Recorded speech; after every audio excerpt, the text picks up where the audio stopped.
How's it going, people? Welcome back to the channel. Welcome back to the Big Six. Hope you're good. Hope you're well. Like, hype, subscribe. Individual channel links are in the description below. 1.2k here. So let's get to 1,000 likes, man. Right, nice and early. And apologies for the lateness. Obviously, it's a late stream, but with Europa League and the Conference League all going into the final stages, I thought some of us might want to keep an eye out, but it didn't seem to. Did anyone watch it? Nah. No, I can't lie to you. Europa League's not got that feel this year, man. If SAEED didn't watch it, no one watched it. Yeah, exactly. You know what I'm saying? I've been rolled you, man. It's one of them ones where when it gets to like semi-final, then it will become something. But now, yeah, it's not. But this Emery guy with Villa, he's on smoke in this competition, isn't he? It's he's mad in this competition. Yeah. I put them down to win it, to be fair. That's a big away win for them, man. Yeah. But what are we saying otherwise, man? Steve, Matisse, TOBS, SAEED, GRIZZ, all good? Yeah, I'm good, man. Yeah. So SAEED, you're gonna do co-hosting again? I mean, why not, man? I've got free time here. You know what I'm saying? How's GRIZZ looking at that? You know what I'm saying? I don't know why GRIZZ is like acting like this isn't normal. No, because you got a game this week, so shut up. No, it don't matter about game. We're playing on Monday night. And we have to, we got pressing match. We just had one of the best heated moments on the Big Six last week, man. You know what I mean? It went viral to the point where people were asking me, "Yo, man, are they all right, man?" What? On that though, the comments as well. What people got to remember, is take what we say and then put it into a living room full of mates, and tell me again what I said or what Steve said. Is it really personal? It's not. None of that was personal. Me and Steve even spoke about it. It was so funny. I was like, it was like people was messaging me and that saying, "Oh, I think the Big Six going to break up. You in Turkish?" I was like, "Are you crazy?" And then some guy said, "Yeah, but last week you mentioned his son." I went, "What?" I said, talking about your son because he was trolling you for the cup final and that.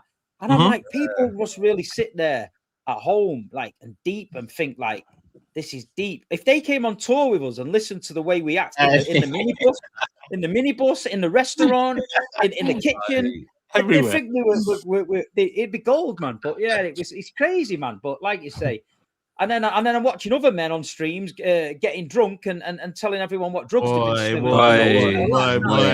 They're not getting half the attention that we're getting. We only had a little bit of handbags. People just need to understand that the Big Six has something unique in that. Yeah, we spent a lot of time together, not only on screen, hella time on screen, but in terms of we've been holidays together, we've linked up many times over the years. So it's more than just 6 man just linking up to do a show on YouTube. There's more to it. So obviously things like that, we're looking at the comments thinking, well, what the hell? Like me and Steve, I can say here now, honestly, now we can all say now. Not one of there's never been one situation in between these 6 people that's ever had to be resolved off air. It's literally, we're here for your entertainment. It gets heated. It's like you say, if you was at a party in someone's kitchen and that kind of argument came out, 5 minutes later you're chilling together. It wasn't even. I've spoke to Turkish this week about other things. I don't even mention it because to me it's just like whatever. And like, go on. The most simplest way I say when people say, "Yo, man, what happened?" This and that, I was like, it's literally, and I mean this, and we've said it in private to each other. It's literally, we're like this on, off, in real life, on computer. We're literally like this in our WhatsApp group. It's exactly the same. It's like normal, it's natural. And I hope it comes out on the screen as well. It's absolutely natural, people. We fall out, we argue, we make up, we swear each other. It's proper natural. It's real emotions. If we were sat here quiet and we didn't say nothing, people would be like, "This show's shit, man." So that when you tune into the Big Six, it can blow off at any time. Literally, as Toby always does, he blows off any time. You know what I mean? We had to end the show last time because of this. So listen, you don't know what you're going to get. So you can be sat there thinking, this is boring tonight. Then all of a sudden, there's a hand grenade will go off. So that is what is unique about the Big Six show.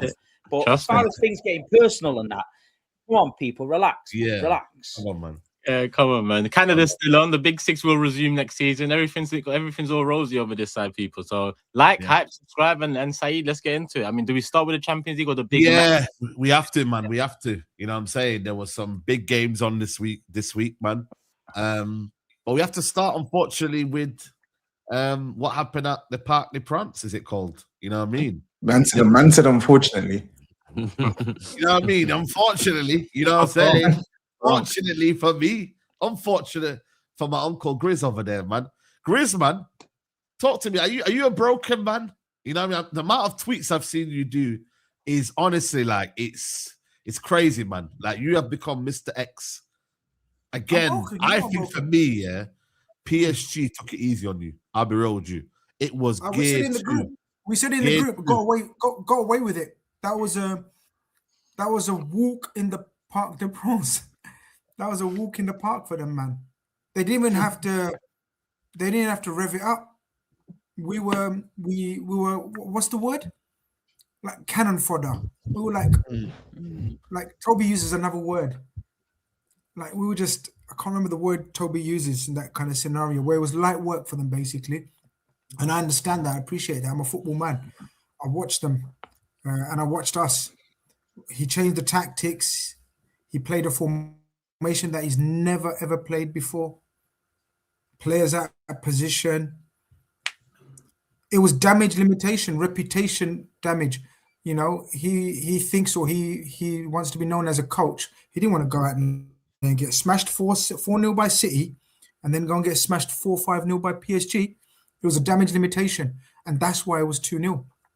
Otherwise, that could have been 4. Should have been 4. If Dembele had his shooting boots on, that would have been 3-4-0.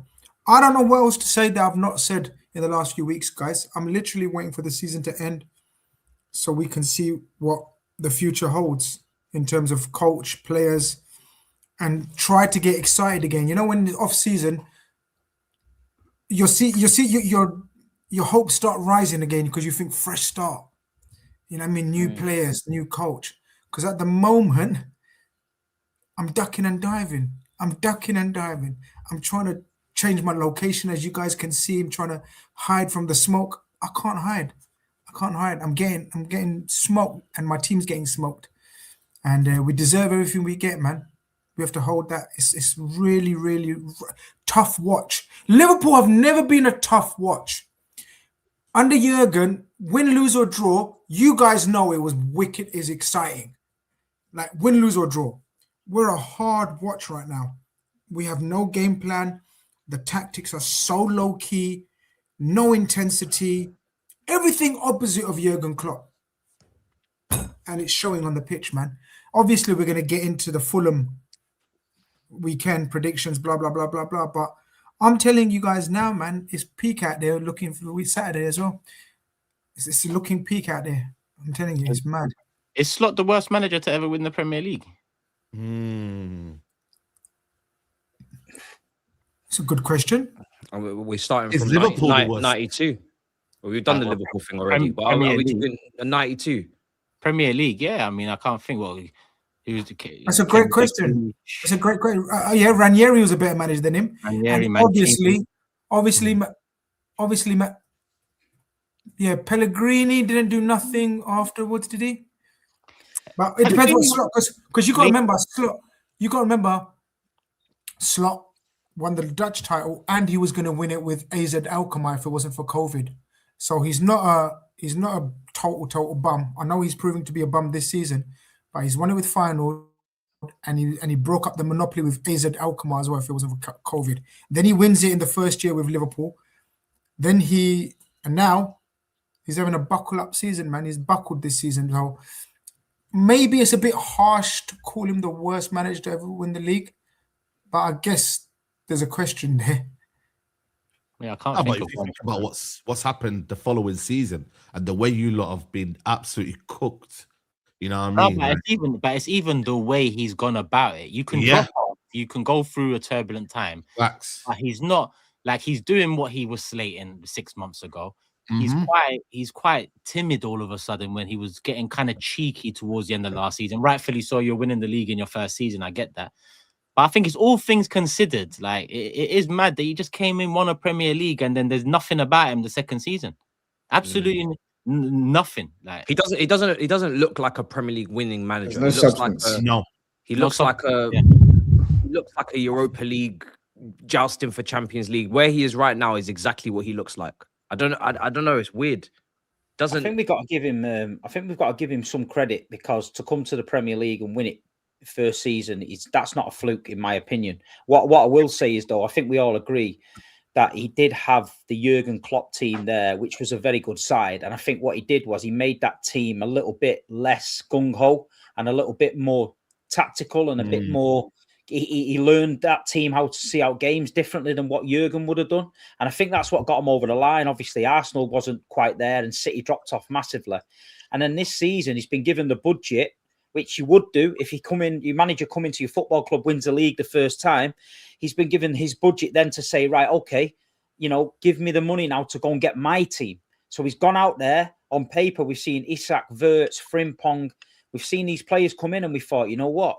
This is going to be interesting. Liverpool looks strong. But I don't think tactically he's thought about where these players are going to play and how it's going to work. And then he signed Salah and Van Dijk again. And it just doesn't, it looks like there's too many cooks spoiling the broth. I mean, Florian Wirtz has had his stick, and rightly so.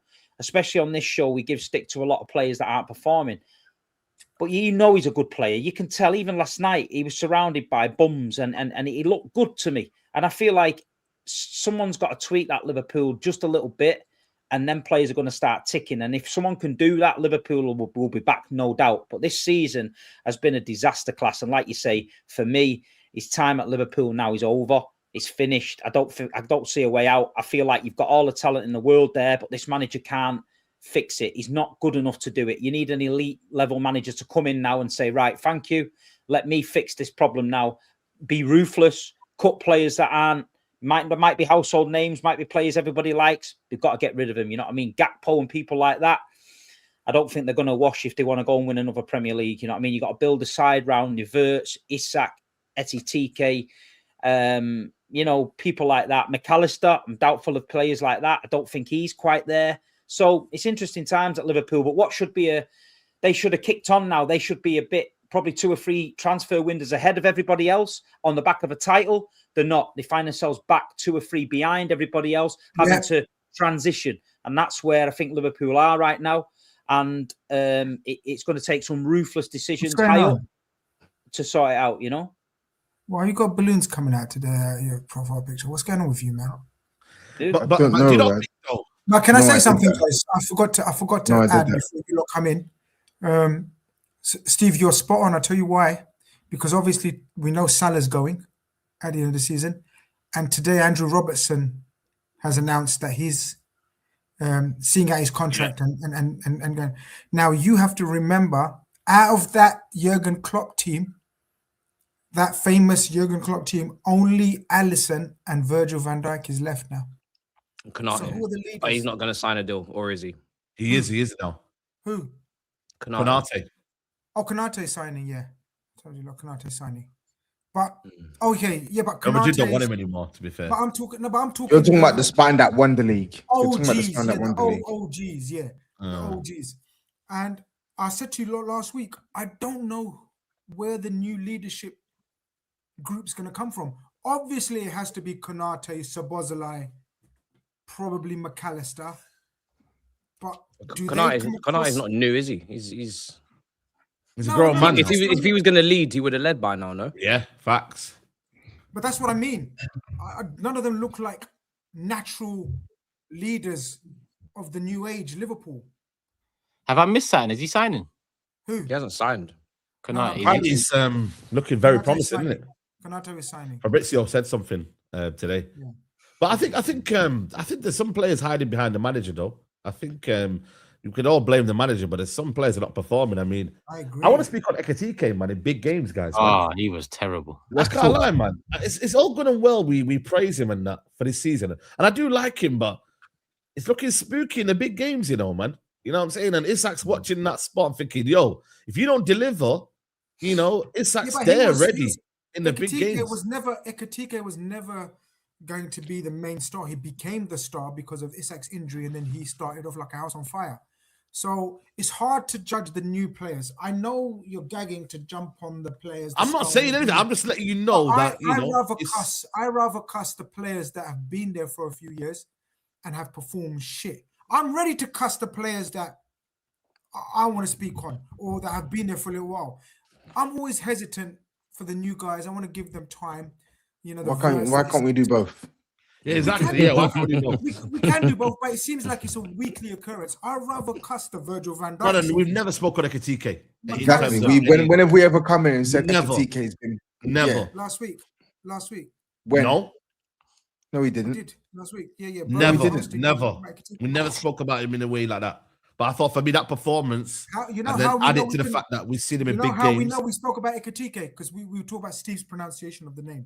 So that's what we know. No, that's what Steve's saying it, you know, the way he says it. But we've never really broken it down. But it's fine. He's still got brilliant numbers for a first season in a shit team, in a dysfunctioning team. So I think it's a bit harsh to criticize him that bad. I mean, listen, man, everyone's getting cooked, man. What's your definition of getting criticized? You know what I mean? Definition of bad though? Because it's like, yeah, nobody's saying he's had a bad season, right? He's landed well at Liverpool, but his big game record is spooky. He barely does anything in the big games. Like, it's proven. We've watched him over the course of the season now. In the big games, he's literally rendered null and void for the most part. He is. Who has delivered in the big games for Liverpool this season, apart from Szoboszlai? No one. I think that's it. Yeah.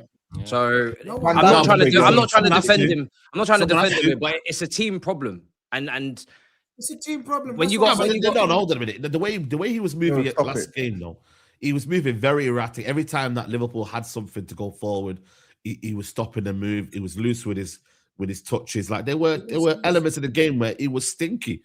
And I'm just letting you know that these big games now, we've seen him. He hasn't performed, and he's bought for big money. We're just evaluating. That's all we're doing. We're not making, mad conclusions of these players. I'm just saying that they can hide behind the manager and say all of that. But some of these guys are performing. We say about Wirtz, yeah, cool. He plays little 10 minutes, but then he disappears. He's meant to be, he's meant to be a guy. He's 22, 23 now, not a youngster anymore. These are guys that are meant to be. He's not a youngster, bro. He's been playing for years, man. He's a youngster. You're telling me Wirtz is a youngster. He hasn't played at the Euros. He hasn't played in big games for Leverkusen. He hasn't won a title. This guy's an established player. You still call Pogba and Rashford youngsters, so shut up. Bro, come on, man. Relax. I'm not gonna lie, yeah. When you cost 120 million, you don't get to be called no kid, no youngster. I don't want to hear it. All right. German international, one of the best players in the Bundesliga, right? Who you were fighting the top clubs in the world to get him. So I don't want to hear no youngster talk. I don't want to hear no youngster talk, because Caicedo when we signed him was like 22, but it's same age. But I didn't hear no youngster talk. Let's just cut that tree down right now. You don't want to hear that word again. Nobody know youngster. Notes, as long as the energy and the consistency. You know why? Because when you accumulate, I think it's you that's been inconsistent. Because if these two players, a lot of games and minutes in a top 5 league, it has to weigh up. It has to stand for something. Youngster at 20 who just broke through versus youngster at 20 who's been playing for 3 years. There's two different youngsters. So we can't just say, I just throw it around as a youngster. Guys playing internationally, Champions League level for years. For years. He broke through at like, 18, 17? I'm not going to argue with your criticism of the performances. Playing for 5 years. And the performances and money worth it and all that. I absolutely can't defend none of that.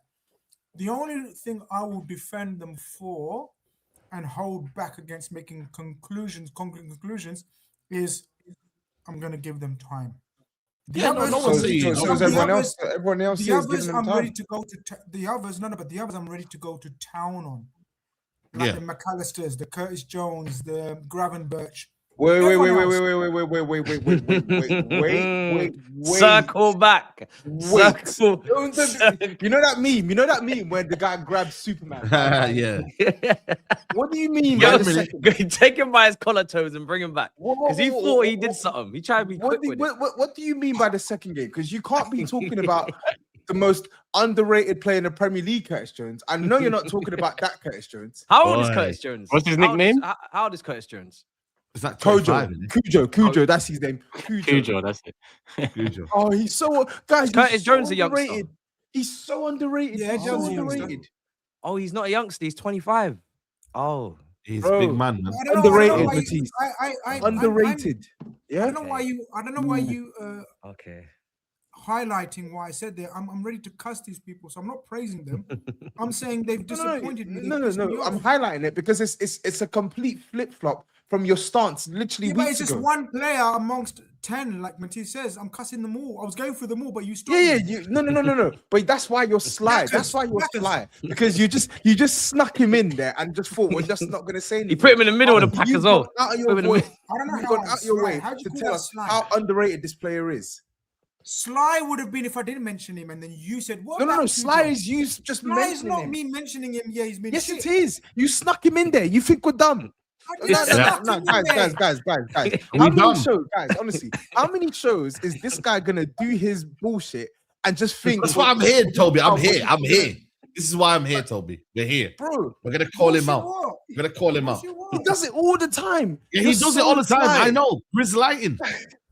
I don't know which angle you're coming from today, though. I'm coming from the truth angle. You made a point of telling us how underrated this guy is. Oh, he's criminally underrated. Yeah, he's overall, so good. he is. Overall, he is. How does that make sense? Overall, he is. You just which one is it? He's is he underrated or with the manager. Is he underrated or is he not good enough? Is he a starter? Is he a starter? Who's underrated? Jones. Is he a starter? Jones. Did you not remember what he was saying? He's one of the most underrated. Yeah, but I'm worried about what he's saying now. He's still saying he's underrated. Now he's put him in the list. Underrated.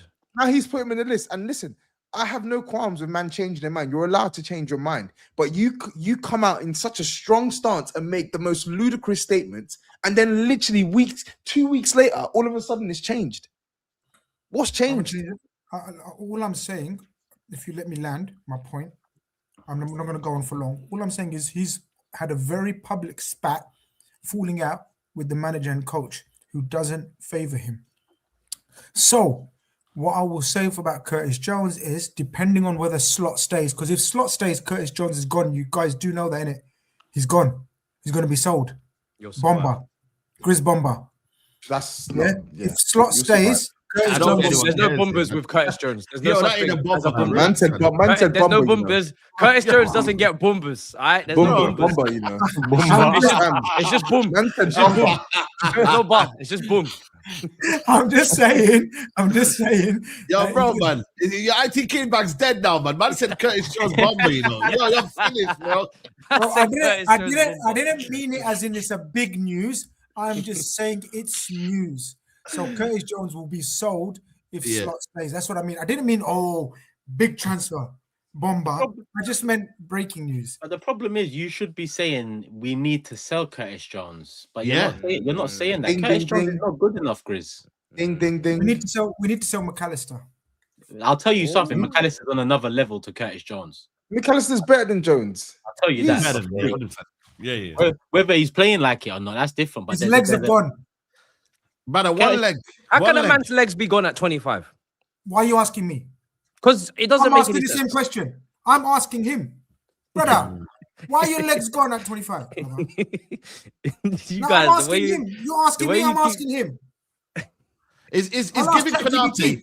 And someone put in ChatGPT in the chat. Ask why is McAllister's legs gone to 25? I want to hear what ChatGPT says. Let me ask you a question, GRIZZ. ChatGPT. Yeah. GRIZZ, can I ask you a question? Is giving Konate a contract a mistake? Do you think so? No. Be honest. No. You're not going to look back next 1 year's time, when Me he's personally, no. diving to the halfway line and losing him. He's not been. Do you think he deserves it? I don't think he deserves it based on the last year. What about pushing people in the box in the last minute last night when it should have been a penalty? I was looking at that one, I swear down. Man just pushed him. Just pushed him. Blatant. How did they give that? How did they give that? I think McAllister, again, like everyone else, has had a rough season, but he's been more good than bad in his Liverpool career. And I don't think many of you can disagree with that. He's been much more better than he's been bad. He's not he's had a rough season. First 6 months of the season, he was like an amateur.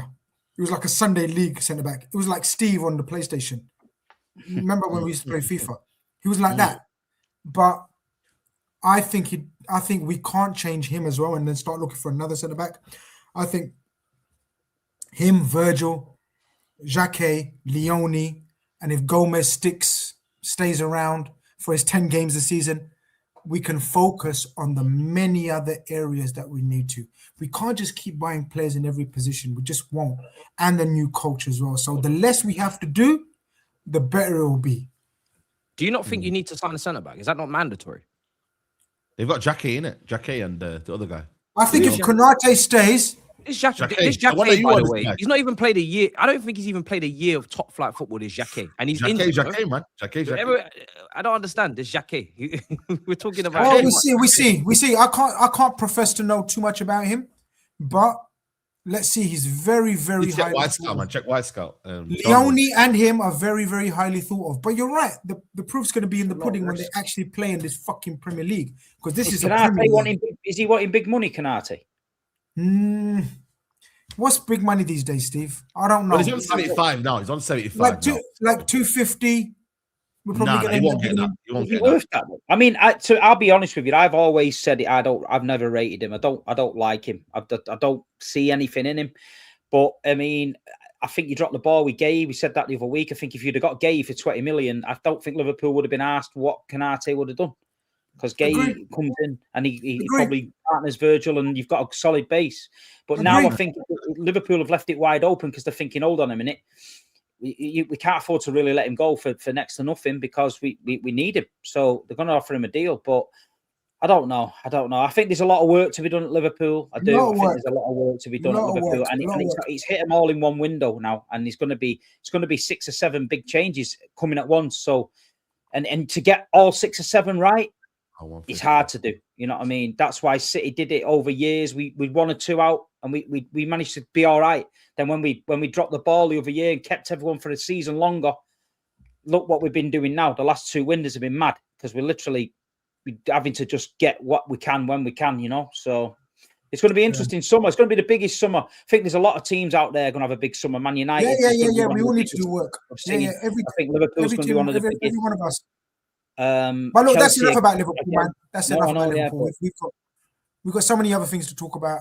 Big games. Van Dijk as well, still arching his back. Are you hosting? Yeah, exactly. Are you hosting?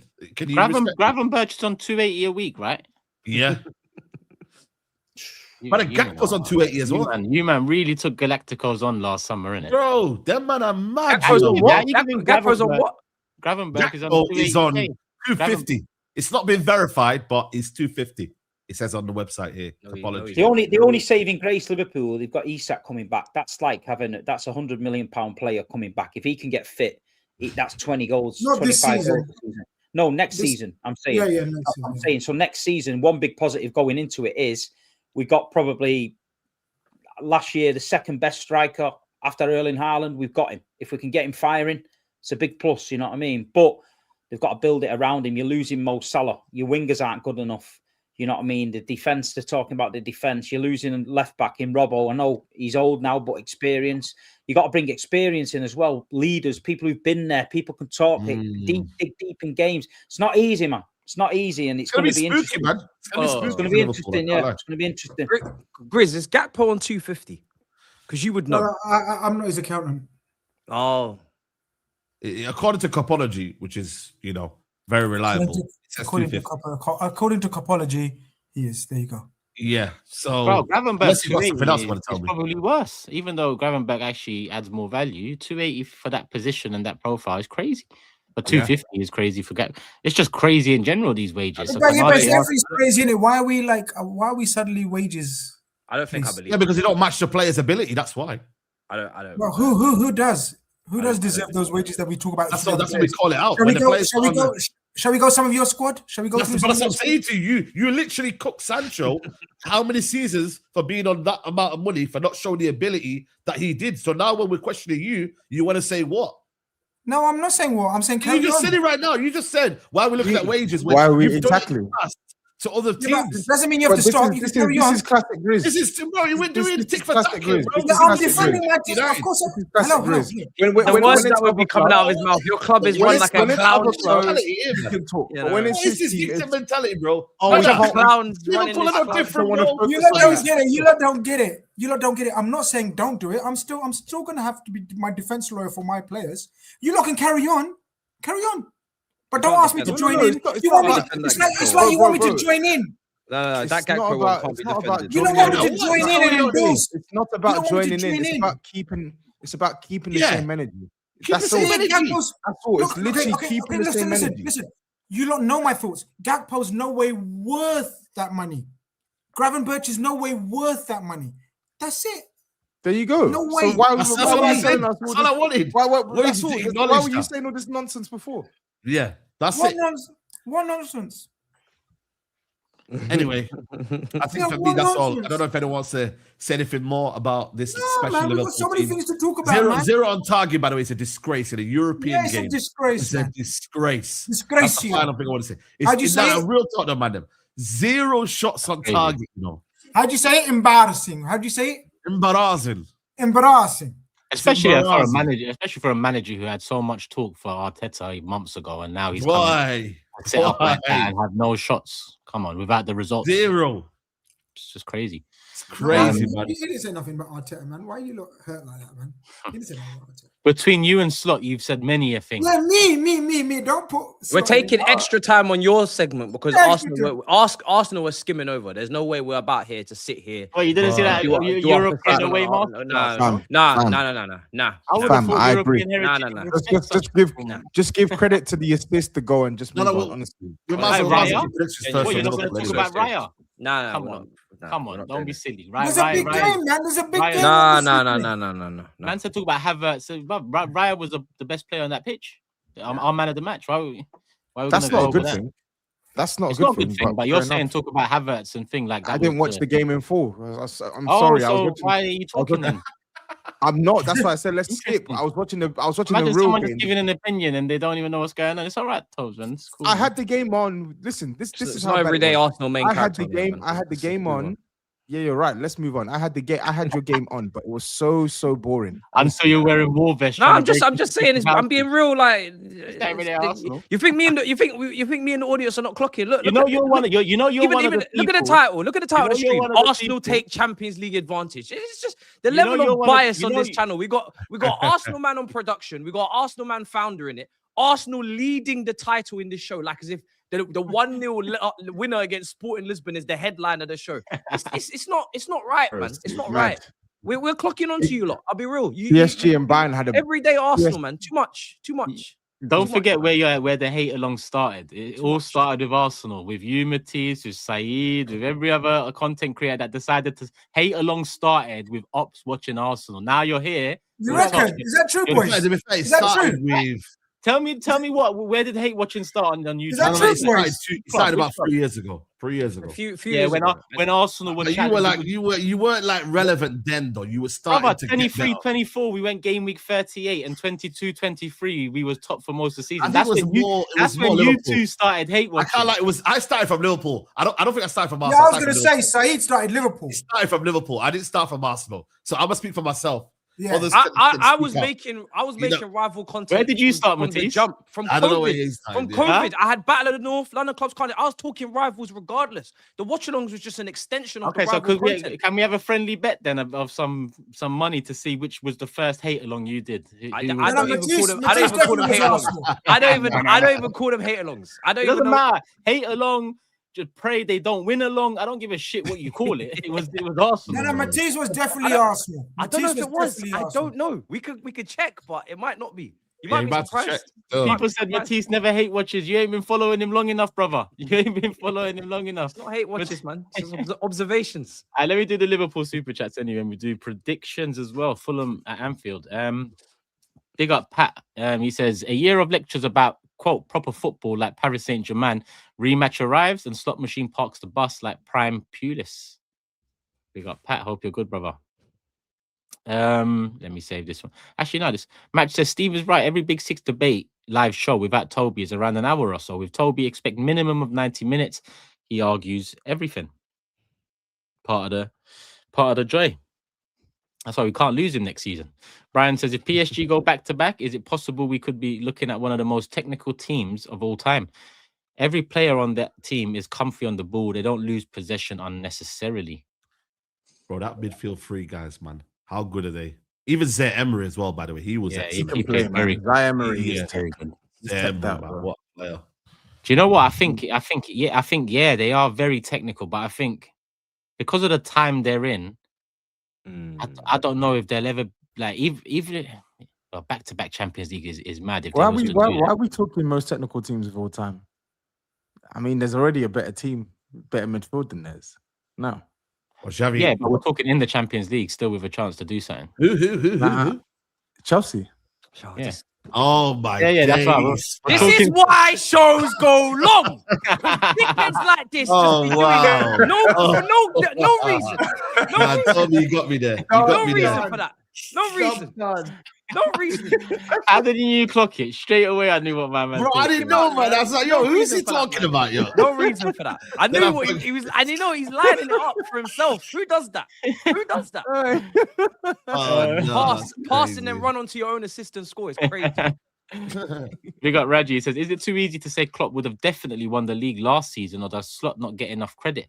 Feel he's treated a tad harshly." But I was tired, innit?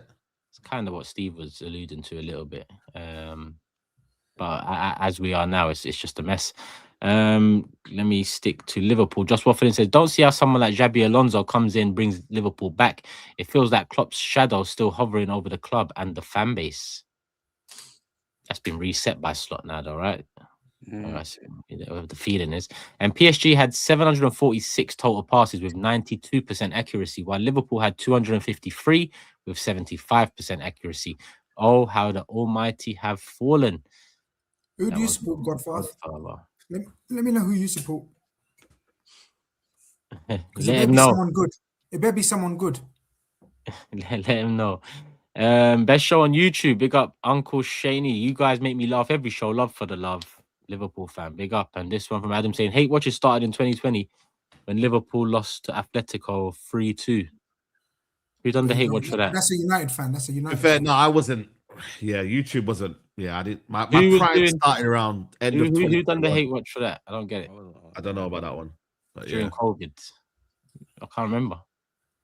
Anyway, we move. That's the last super chat. Liverpool, Fulham predictions. Let's see what the table's saying for order. You're top. Yeah. Hey! You're top, man. Hey! Really, you're top, really. But really, it says it on the table, so you go first. I will go first, no problem. Whoa. How does that work? Why is he top? It's just letter, man. It's all good anyway, man. Alphabetical. It's just letter because everything else is equal. Yeah. Cool. So I'll go first. Liverpool, Fulham. 2-2. Move on. You like 2-2, man. Move on.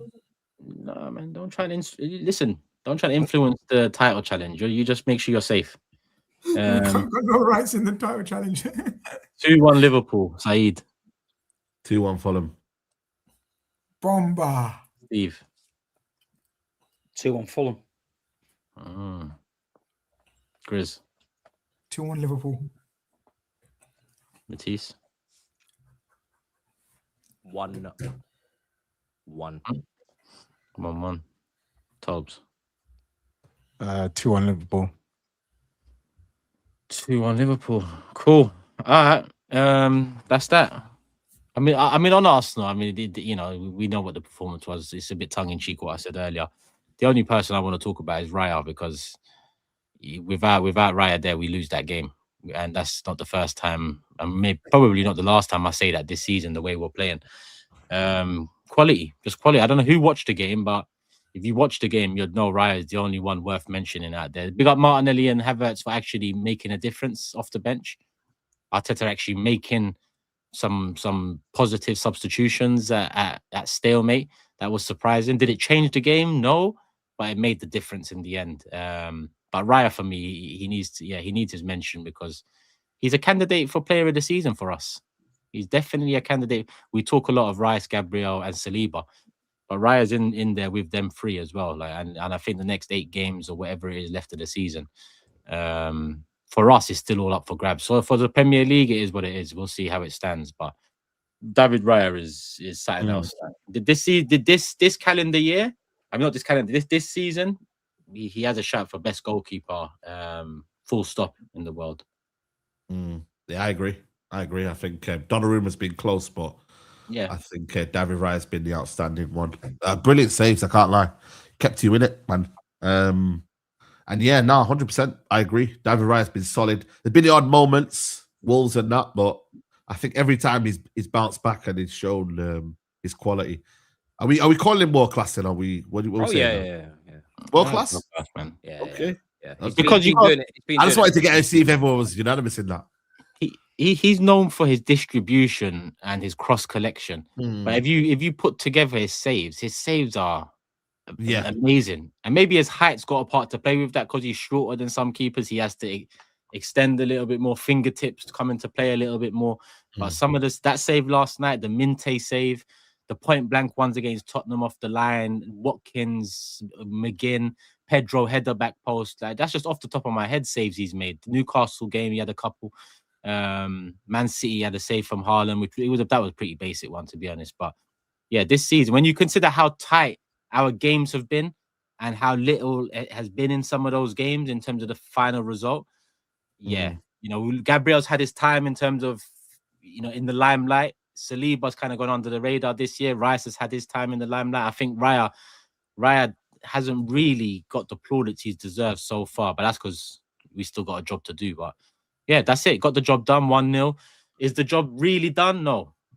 Because the way we're playing and the way Sporting played, they were getting chances, and it was a couple good saves from Raya. So we still got to get the job done next week, but forget next week because we got a massive game this weekend. As it stands, this game is bigger than the Etihad because the result of this game impacts the Etihad game so much. So we've got to focus on this game coming up, but we had to bounce back from 2 losses, and that's what we did. Was it about performance after 2 losses? Probably not. But against Bournemouth, I do want to see a bit more gusto off the back of the bounce back. But it'll be a hard game though. Bournemouth ain't no mugs, so I'm glad it's at Emirates because if it was away, I would have been a bit more nervy about it. Big game, man. I can't lie. 12:30 kickoff. You know what they say? Under the lights. Under the lights. It's even banana. This Bournemouth team, man. They love drawing, man. Brother, they love. I think they got 15 draws this season. 15. Crazy. I know a lot of them are at home, but these lot on their day, man. That Krupi guy. Watch out for that Krupi Junior guy. Quality player, man. You know what I mean? But that Ryan guy as well. Is it from Brazil? They got him. Yeah, Ryan guy. You know what I mean? But you would assume Arsenal could just about, you know what I mean, get over the line in this one, surely. But it is a bit of you just never know. With them 12 games, you just never know, man. Like, they got an opportunity to go 12 points clear. 12 points, If that's not motivation enough for these players in the dressing room, 12 points, games in hand, all that kind of stuff, cool. But you'd rather have the points on the board. If you can't open up a 12-point lead at the Emirates, because that crowd's going to be, they're going to be licking their lips for that point of advantage as well. Especially because City obviously got a big 6 fixture on Sunday. And boy, I don't know, man. Like you really can't ask for much more than that if you're a player. So let's see. Man, the motivation's there, man. The motivation's there, but it's been there before this season. And when push comes to shove, we like Steve said last week, or last show, we should have killed it off already. But we didn't in those games like this one, where it's a chance to extend. Like Bernardo said it, there was a chance to extend it at one point where it would have taken it out of their hopes and dreams, but we failed to do that. Forest, Liverpool, I forgot which one it was. So massive chance for us. Listen, I'd love. I missed the day. Well, I say I missed it. This was going back a long time now, but I missed the days going 2-3-0 up in the first 20 minutes. Do you know what I'd give for a 2-3-0 up in the first 20 against Bournemouth? Just so the other 70s calm. Do you know how stressful 90 minutes are for us right now?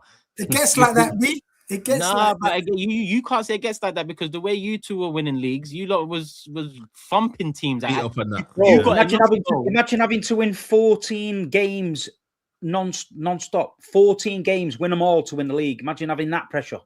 And we went and won 14 and beat them.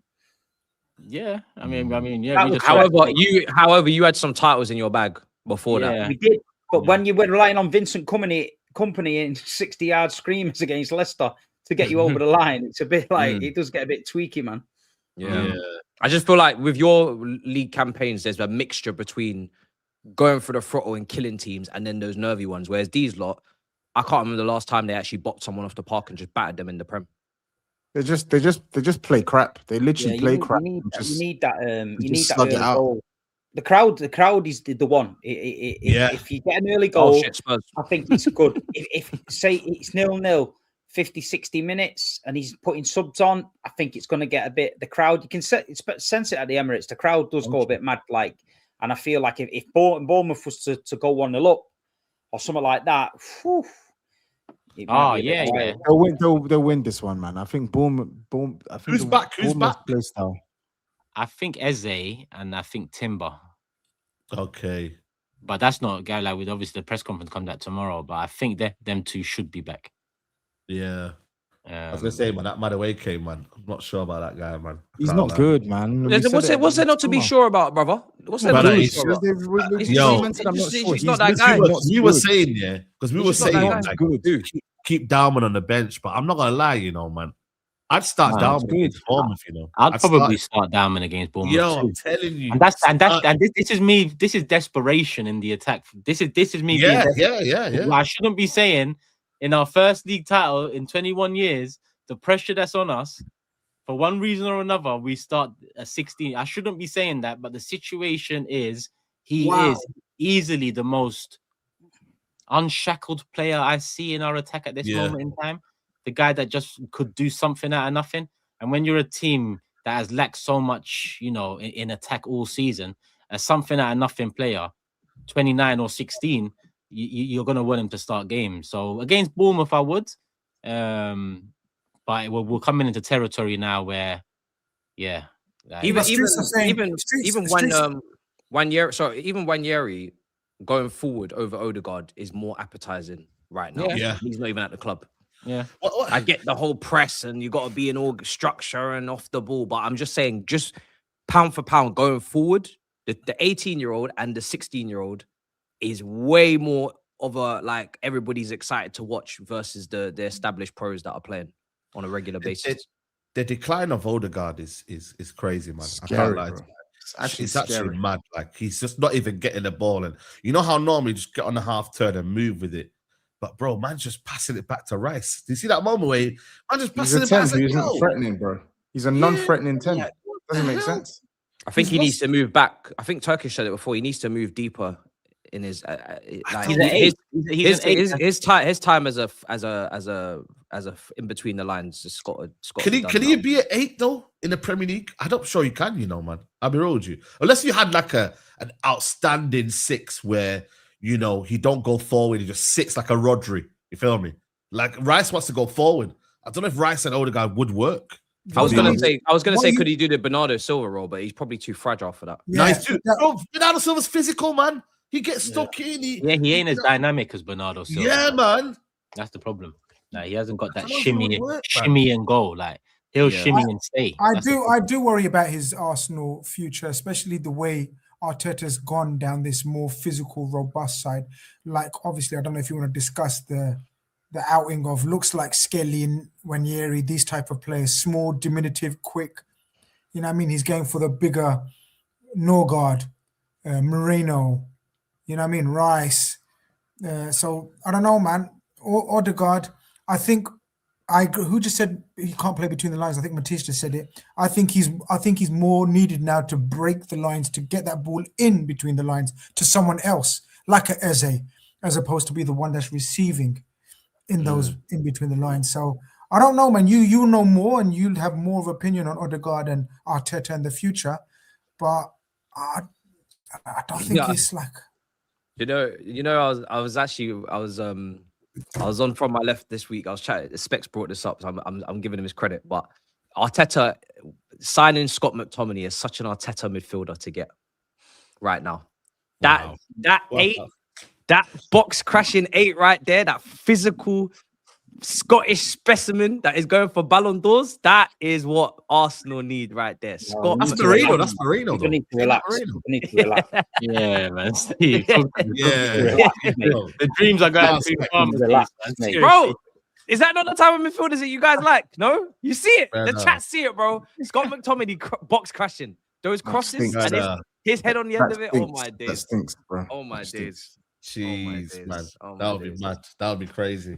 He's a man. Listen, you have to give credit to the brother. He's had a mad upturn in his career, man. Scott McTominay, from being a reserve under Ole at United to winning Serie A with Napoli and being some. Is it like he's a catwalk model as well or something for Armani or something? Listen, he was a good player for United. To be fair, if he ever needed a goal, he came. We misprofiled him, innit? He was more of a. Listen, if you come in, he's definitely not coming back to the Premier League and getting in anyone's top 40. No. He's happy where he is, man. Wait, hold on.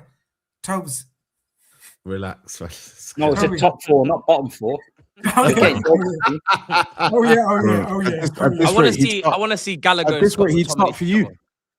This is what I don't understand. Right. I don't know. Yo, man like Grace is talking. You know, that's the McAllister replacement. You got man like Cujo in there, but you're talking about TOBS. I like it. Fire in your belly. Just saying. Fire in your belly. I like it. Well, you know what? Let me get this one in here because it brings the other fixtures or clubs into it. We can just touch on that before we get back into the big ones this weekend. Good time says, big up the panel. Champions League quarterfinals: Madrid, Bayern, PSG, Liverpool, Arsenal, Barca front threes. Rank them. Who's most feared right now? Man said Arsenal. You know. Yeah, I think it'd be. I don't know. Yeah, that's crazy. Just wipe them out. Okay, hold on. You know we've scored more goals than Liverpool. And wipe Liverpool off as well. Wipe Liverpool as well. What's your point? So the first thing someone should say if they want to pipe up real quick, as you wanted to do there, is man said Liverpool. That should be the first one. Who's better? Isak or Gyökeres? My man saying Isak. Isak's still pre-season, bro. Who's better? Isak or Gyökeres? Simple question. He's still doing training. No. Who's better? Isak or Gyökeres? He's got a point there. He's got a point. You don't even need to. You don't even need to see their back. Stay their back up. Stay Ekatike. He's gonna start shouting, asking a stupid question. No, I'm not shouting. I've asked you a question. Asking a stupid question about Isak and Gyökeres. I've asked you a question. You skirted around it. And the reason why I said you first is because two of the attackers they have, you wanted at Arsenal. You literally wanted them at Arsenal. So what how is it relevant to now? And the question, because the question is front threes, and you've said with your mouth, your attack is dead. You said that your attack is dead. Yeah. You only have one top attacker. So that's why I said front threes, not front twos or ones. I said front threes. Why are Arsenal in this list? Liverpool's attack is dead as well, regardless of individual quality. We have scored more goals than them. Yes, because you're a better. Who is more feared? Us or Liverpool right now? You're better functioning. You're a better team than them. Us or Liverpool right now? What? Have your forwards scored more than their forwards? I don't know, but we scored more goals than them every competition. Whichever competition you want to take. Whichever competition. Fairly certain Ekatike scored more league goals than. Who's more fit? TOBS? It's an easy question, brother. Do you want me to say it in Yoruba? Who is more feared right now, Arsenal or Liverpool, please? Arsenal, because you're a better team. Let's move on. That's the whole question, though, TOBS, man. The front three. Talk about front. No. Oh, sorry. Is he asking front three or team? Yeah, front threes. The front threes. Then no. Sorry, your front three is not. Has a point. Your front three is not more fearful than Liverpool's. It's not. It's not. I'm sorry.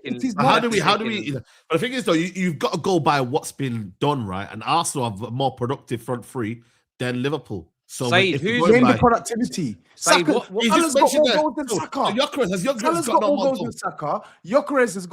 Has Gyökeres got more league goals than Ekatike? Same. I think so. The same. So how is Arsenal's? How's Arsenal's more SAEED makes me laugh. I don't understand. What does that even mean? Maybe. What, didn't we beat Atletico 4-0, who just beat Barca? Didn't we beat Bayern Munich 3-1? Yes, because you're a better team. You're a better team.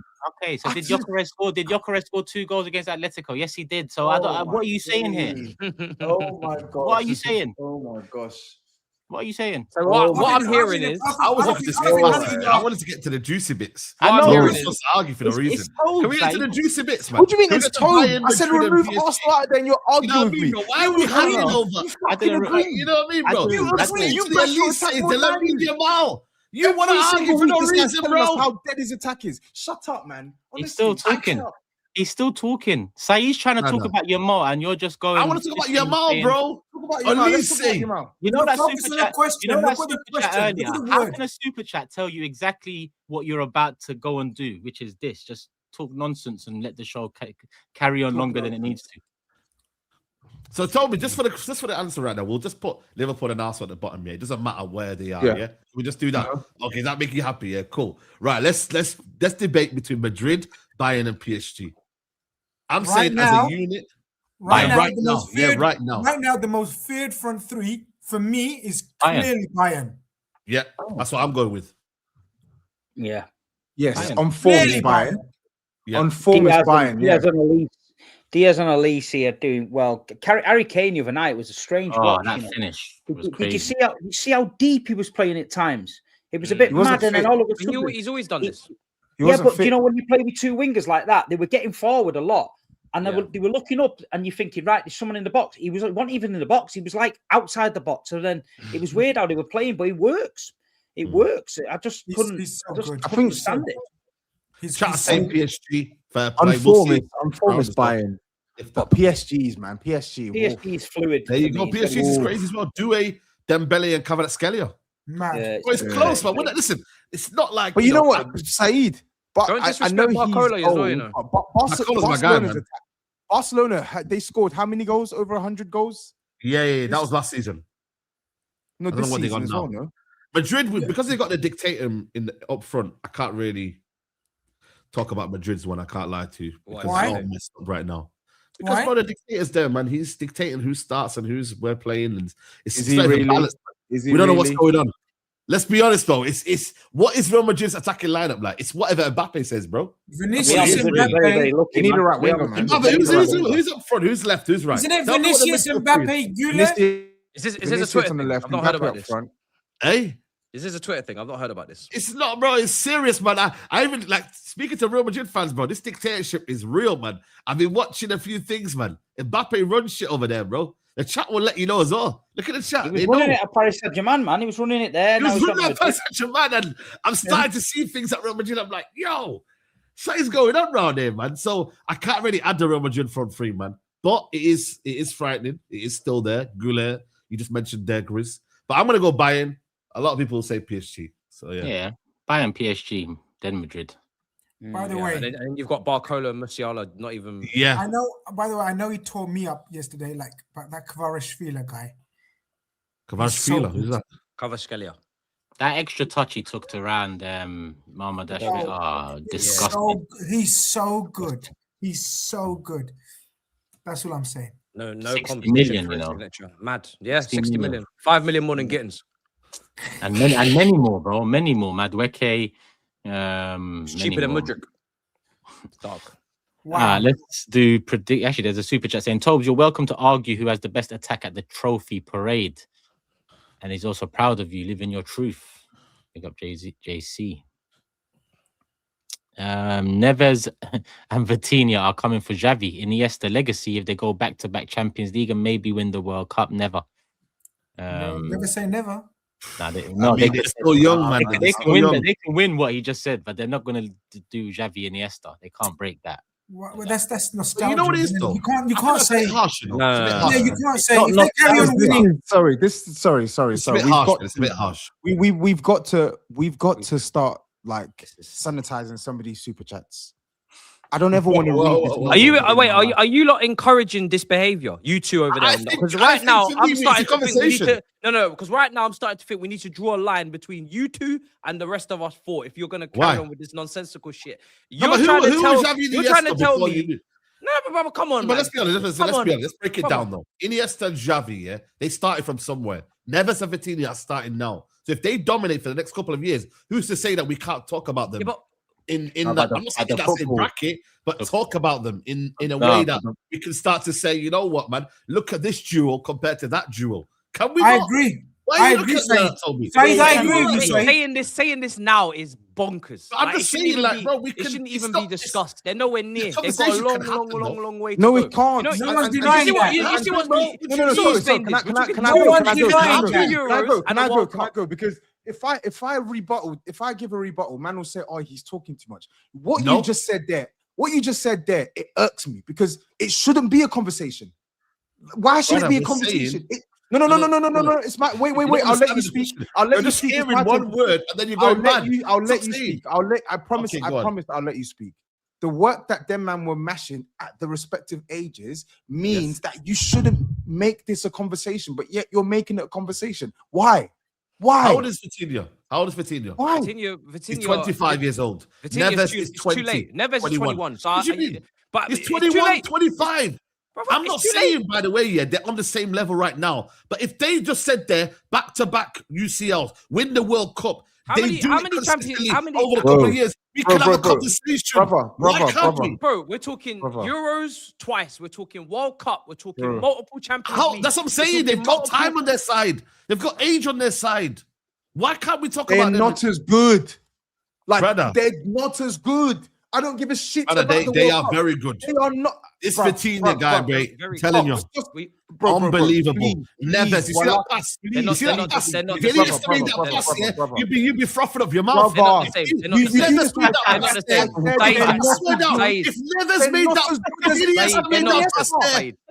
line pass is easy. They're not as good.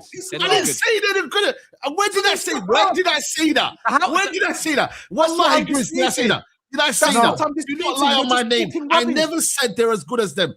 I said if they do what the super chat says, we can have a conversation. No, we can't. That's my point. If they win the Champions League this season, we can have a conversation. That's what you're saying. That's what you're saying. I'm not saying. That's what you're agreeing with. I said they've got time on their hands. No. I said they've got time on their hands.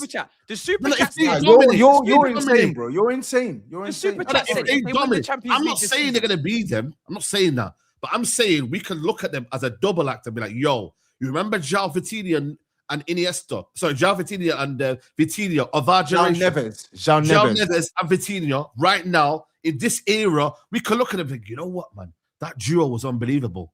That's what I'm saying. But we can say that, but we're saying that now. They're an unbelievable duo. But when you start saying, oh, they can have a conversation if they win it this year. No, they can't because they're just not as good as Xavi and Iniesta. And that's okay.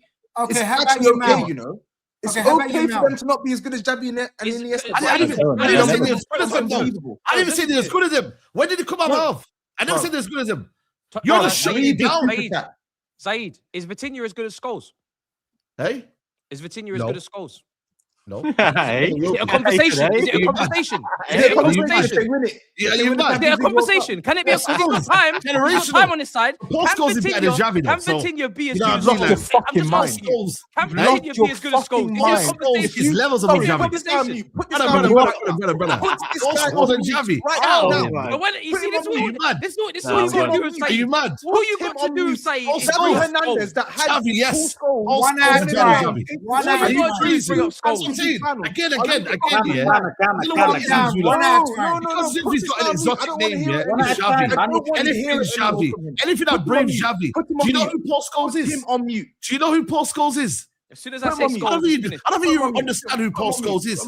Because he's not got a sexy name, yeah. You want to write Xavi.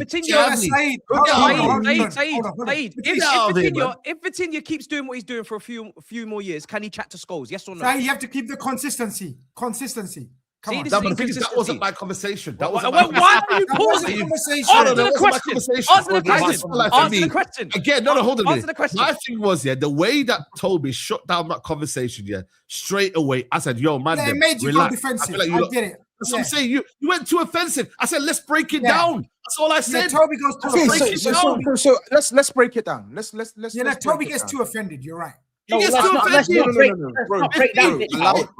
they dominate the next couple of years, let's say, for example, 5 to 7 years, they're together, mashing up work.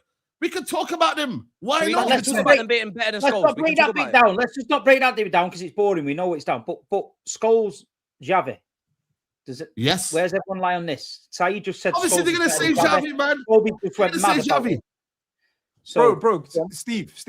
All I need to say is this, We literally watched them play against each other in 2 Champions League finals.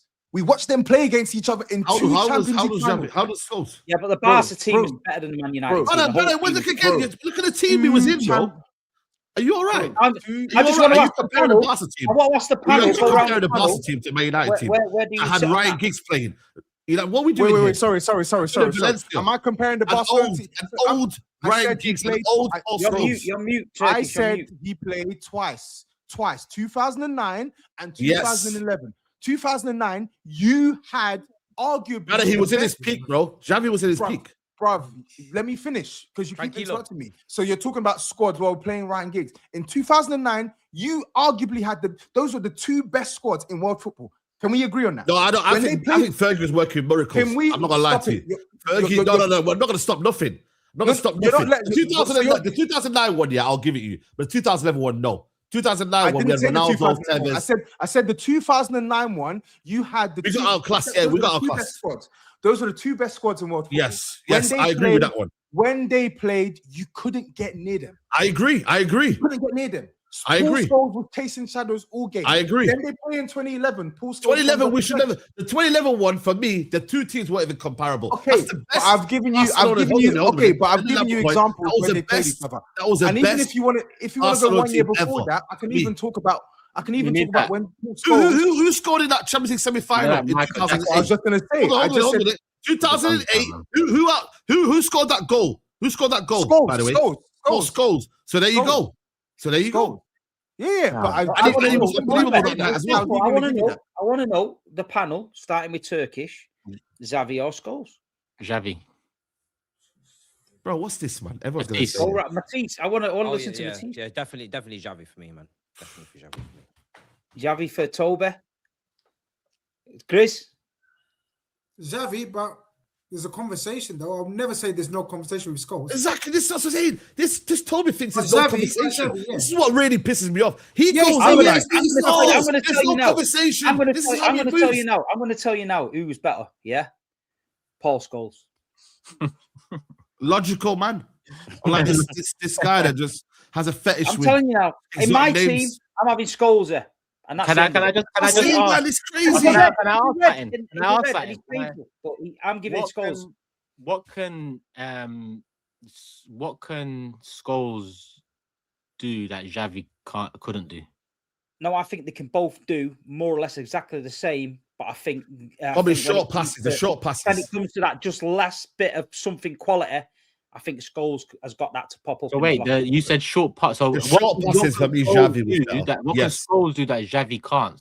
Xavi's short passing was cold. So I think that's what I'm saying. It's not like I'm saying that Xavi is a quality. I'm just saying for me, Scholes is better. But I get your point. If you're looking at the passing, if you're looking at dictating the play, if you're looking at who can control games, we're talking about two players that could do both. Probably I'd say, hold on. I'd say for me, striking from distance, shots, goals. I think for me, Paul Scholes has that in the locker. I think. Listen, let me tell you, they're both absolutely elite. Love watching both of them. Yeah, 100%. You can both pass, spray it, long ball, short ball, pass. They can both play. Scholes could play in Barcelona team with Iniesta. I think Xavi could play in the Man United team with Keane. 100%. But there's a little bit of an X factor, which were out of a game where someone like Scholes could be just nowhere in it. Then all of a sudden, a corner comes in, he hits it on the volley from 30 yards, it goes in the top corner. That's what separates Scholes for me, just a little bit. And that's I've watched them both. And it's all about opinion. And as a United player, I don't like him because he played for them. But honestly, Paul Scholes was class. I was going to say John Stones. Scholes wasn't a midfielder. Like he's an all-timer for sure, right? But the reason why I was frustrated is because SAEED made a point around Vitinha in comparison to Xavi, and then that was an old conversation. But the fact that my point is still clear, though. You know what? Wait. You still have this conversation where no. You know what? I'm going to bring you in. I'm going to bring you in. No. I'm going to stop you there. I'm going to stop you there because I need to clarify your point. This is what you do, though. This is what you do. Let him finish. I don't understand. I didn't interrupt you. I don't get it. Right? Steve just made this point on the ball striker with Paul Scholes. He can blam it from 30 yards. I agree with that. Xavi probably can't strike the ball as well as Paul Scholes when it comes to shooting. But as a midfielder, as a central midfielder, Xavi, the lasers, bro, Xavi Hernandez is putting man through on goal. He's splitting. He's basically breaking. No. And let me finish before you start blowing a gasket.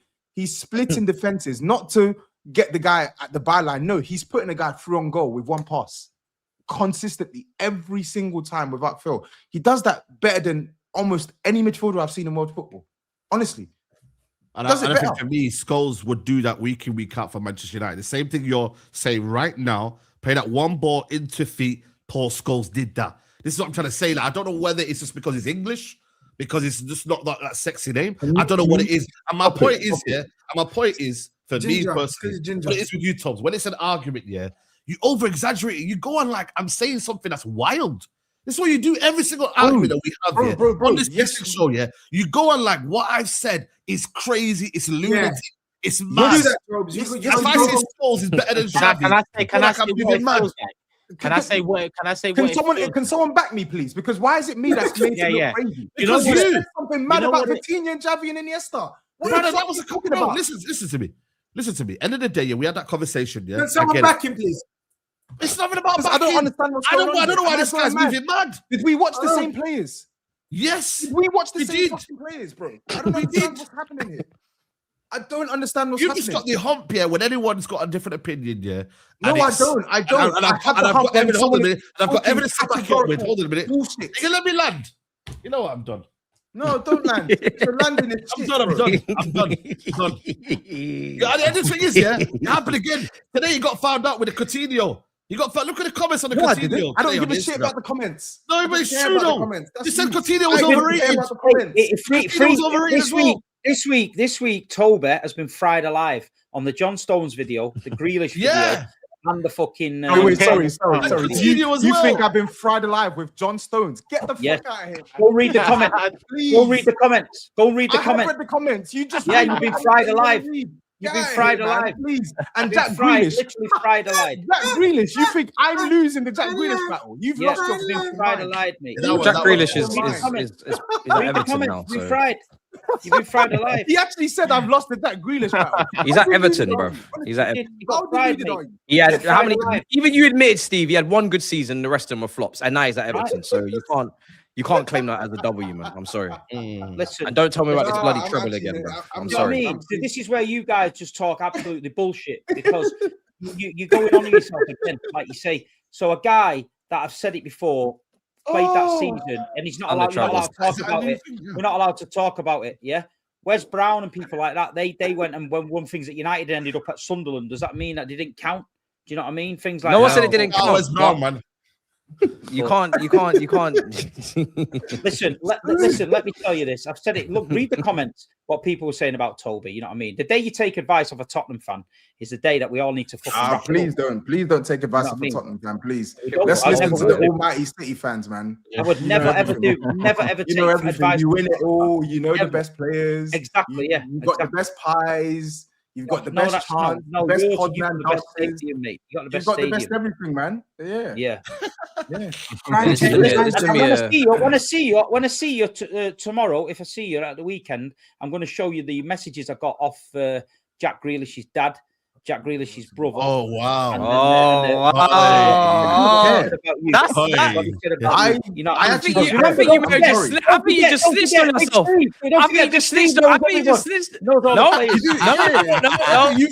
think you just snitched on yourself. I think you've just snitched on yourself. I don't think you realize what you've just done because you've just clearly demonstrated why you have a bias for Jack Grealish in your analysis because you are friends with family members of the fucking player. How can someone be on this panel and be chatting at the Christmas dinner table with fathers and brothers and sons of the players we're criticizing and then be telling us that their opinion is objective? It doesn't make any sense. Imagine if I knew Cole Palmer's mum and dad and I'm sitting there at Christmas breaking bread and I'm going to try and tell you, I've already admitted I'm Cole Palmer. What are we doing here? Let me speak 1 minute. How can somebody on this panel get so mouthy about that when he's sat in hotels having meeting with directors of his football club? Come on. No. Listen how you know Steve's rattled. And this is how you know Steve's rattled. This is how you know Steve's rattled because his rebuttal is not even close to equal to what I have said. Steve cannot be objective. I can be objective on Chelsea. Hold on a second, because you tried it.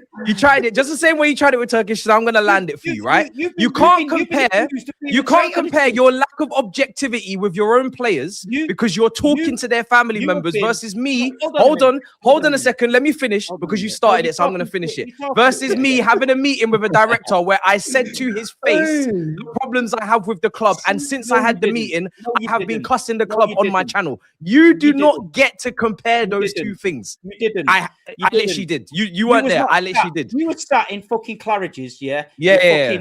Start waffling. Go on. While your club's going down the drain, your own fans are calling you out on it, saying you're a fucking paid up stooge. Start waffling. Yeah. Go on. Is if the Big Six tags Big Steve and Toby in a clip of Jack Grealish, do not expect Jack Grealish's family to not see it.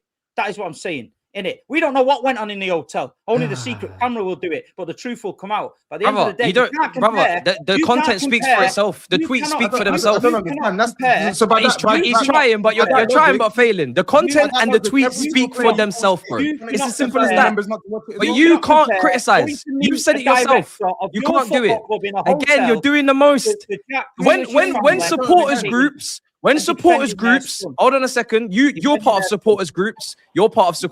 So you know how it works. When supporters groups take data and information from their own fan base and put it to the people in the hierarchy to tell them what they think of the situation, where they think they're going wrong, that is not something to be like now trying to pretend like, oh, it's some sly little thing. My content and my tweets speak for themselves. Your content speaks for itself. You do not criticize your players. I've seen your TikToks after losses. Oh, Pep, he'll figure it out, and the players out. There's no individual criticism. There's no objectivity, and you can't do it. And you've said you can't do it. So don't compare us. Do not compare us. You cannot do it. Matisse, do it. Let me tell you this. That's it. Let me tell you. Do not compare us, because you were right. Because me and you are totally fucking different. I know, yes, you go to all the games. Yes, I know. Go on. Here we go. So that's what you're being, a little condescending. You go to the games. Yes, we get it.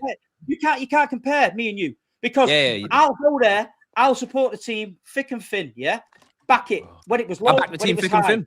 I've been watching the games regardless. I've been everywhere around the world more than you. Sorry, my team didn't play in League Two. What's that? Don't sit there in your studio telling everyone you went to Kazakhstan once and try and tell everyone you're a big fan. Then you have a meeting with the director and try and call me out for a fan. Steve. Don't let me speak. You spoke. Let me speak. I would not call myself a fan if I behaved like you. Because you are different. You do not support your club. Steve, you went on the box when your team was playing. When your team was playing at Manchester United, and you had a big derby. You was in the box with KG, right? And you got called out for it. So it's very ironic that you could go to every game, and then you're having bust-ups in Norway. Your own fans are calling you out because you was in a box, but you want to come at me. You thought you would have a little bit of reflection and say, do you know what? Let me actually be a wise man and say, I'm not going to do that, because that actually doesn't really make any sense. Doesn't really make any sense. I'm not part of this little cult that counts their amount of games gone to on this app and says, oh, I'm a bigger fan than you because I've gone to more games. Congratulations, bro. I hope you can take that to the cleaners, bro. Congratulations. You was in the box regardless, bro. Did you miss the Manchester derby or not? Did you miss it? Did you miss it? Well, let me answer it then. I've seen you in a thong on fucking AFTV, you dickhead, with your ass out, so I've never done that. So at the end of the day, mate, for every time I've done something I've been paid for, you've done it 10 times worse, mate. For a slice of pizza. It wasn't on thong. It wasn't a thong. It was an edit. Don't let AI do that to you. Don't let AI do that to you. I was wearing trousers. Don't let AI do that to you, bro. I know you're an older guy and the internet is moving fast, but AI exists. Don't get tricked by AI, bro. Don't get tricked by AI. You know what I'm saying? Listen, you keep texting the brothers of your players and not criticizing them on here. That's fine. You know what I mean? Don't worry about it. I'll be objective where you can't be. Don't worry about it. You don't need to be objective. You don't need to be objective. I know it's a conflict of interest. Don't worry about it. You don't need to be objective. Wash my car for 30 quid and a slice of Domino's pizza. That's what you do. Simple as that. Who's washing whose cars? You do. That's what I'm saying. I'll give you 30 quid and a slice of Domino's. Come and wash my car. Nobody's washing your cars, bro. No one's doing that.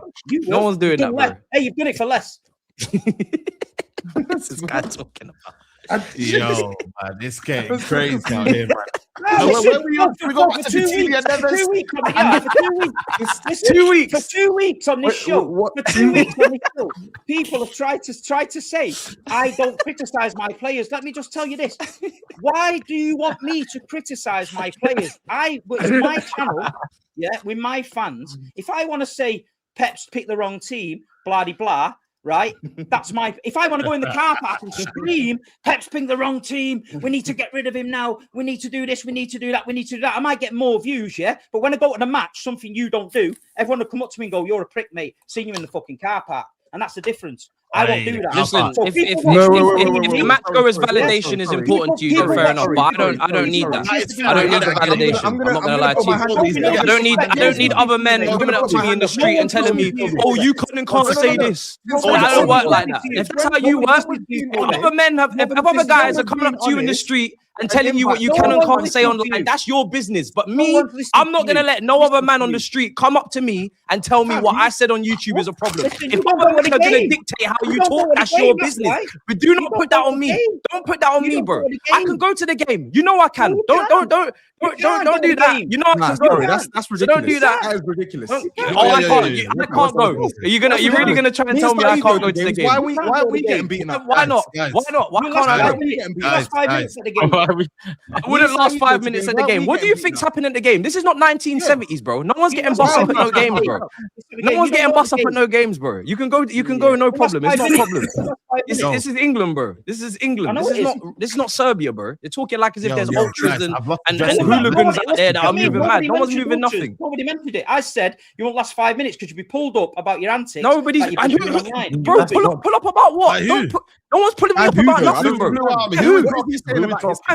No one's pulling me up about nothing, bro. I'm telling you this now. About his club that the match going fans aren't saying. I don't understand. No, but they're literally chanting blue colour at the stadium. No one's pulling me up about anything, bro. No. But I want to know what is he saying on YouTube? Let the thing marinate. What's he? I want him to flesh out his points. I want him to answer the question. What is Matisse saying that the match day fans aren't saying? No, I'm not. I'm saying go to the game. Go to the game. You will never know because you don't go to the match. You don't go. I would know because I've gone to games. I've been to games, so I would know. We went to Kazakhstan once. We've never the fucking end. I literally went to Paphos this season. I was literally at the Paphos game this season. I've been to games, but again, I don't see my value as a fan. I don't go up and down with how many games I've gone to. No. I'm telling you, you've told us. I'm telling you what you've told us. You just don't like the fact that I'm telling you. You literally said it. It's a bad thing. I didn't say that. No. I didn't say that. You said on here you cannot be objective with your own players. You said that. So why now, when I tell you that, are you complaining? Did you or did you not say that?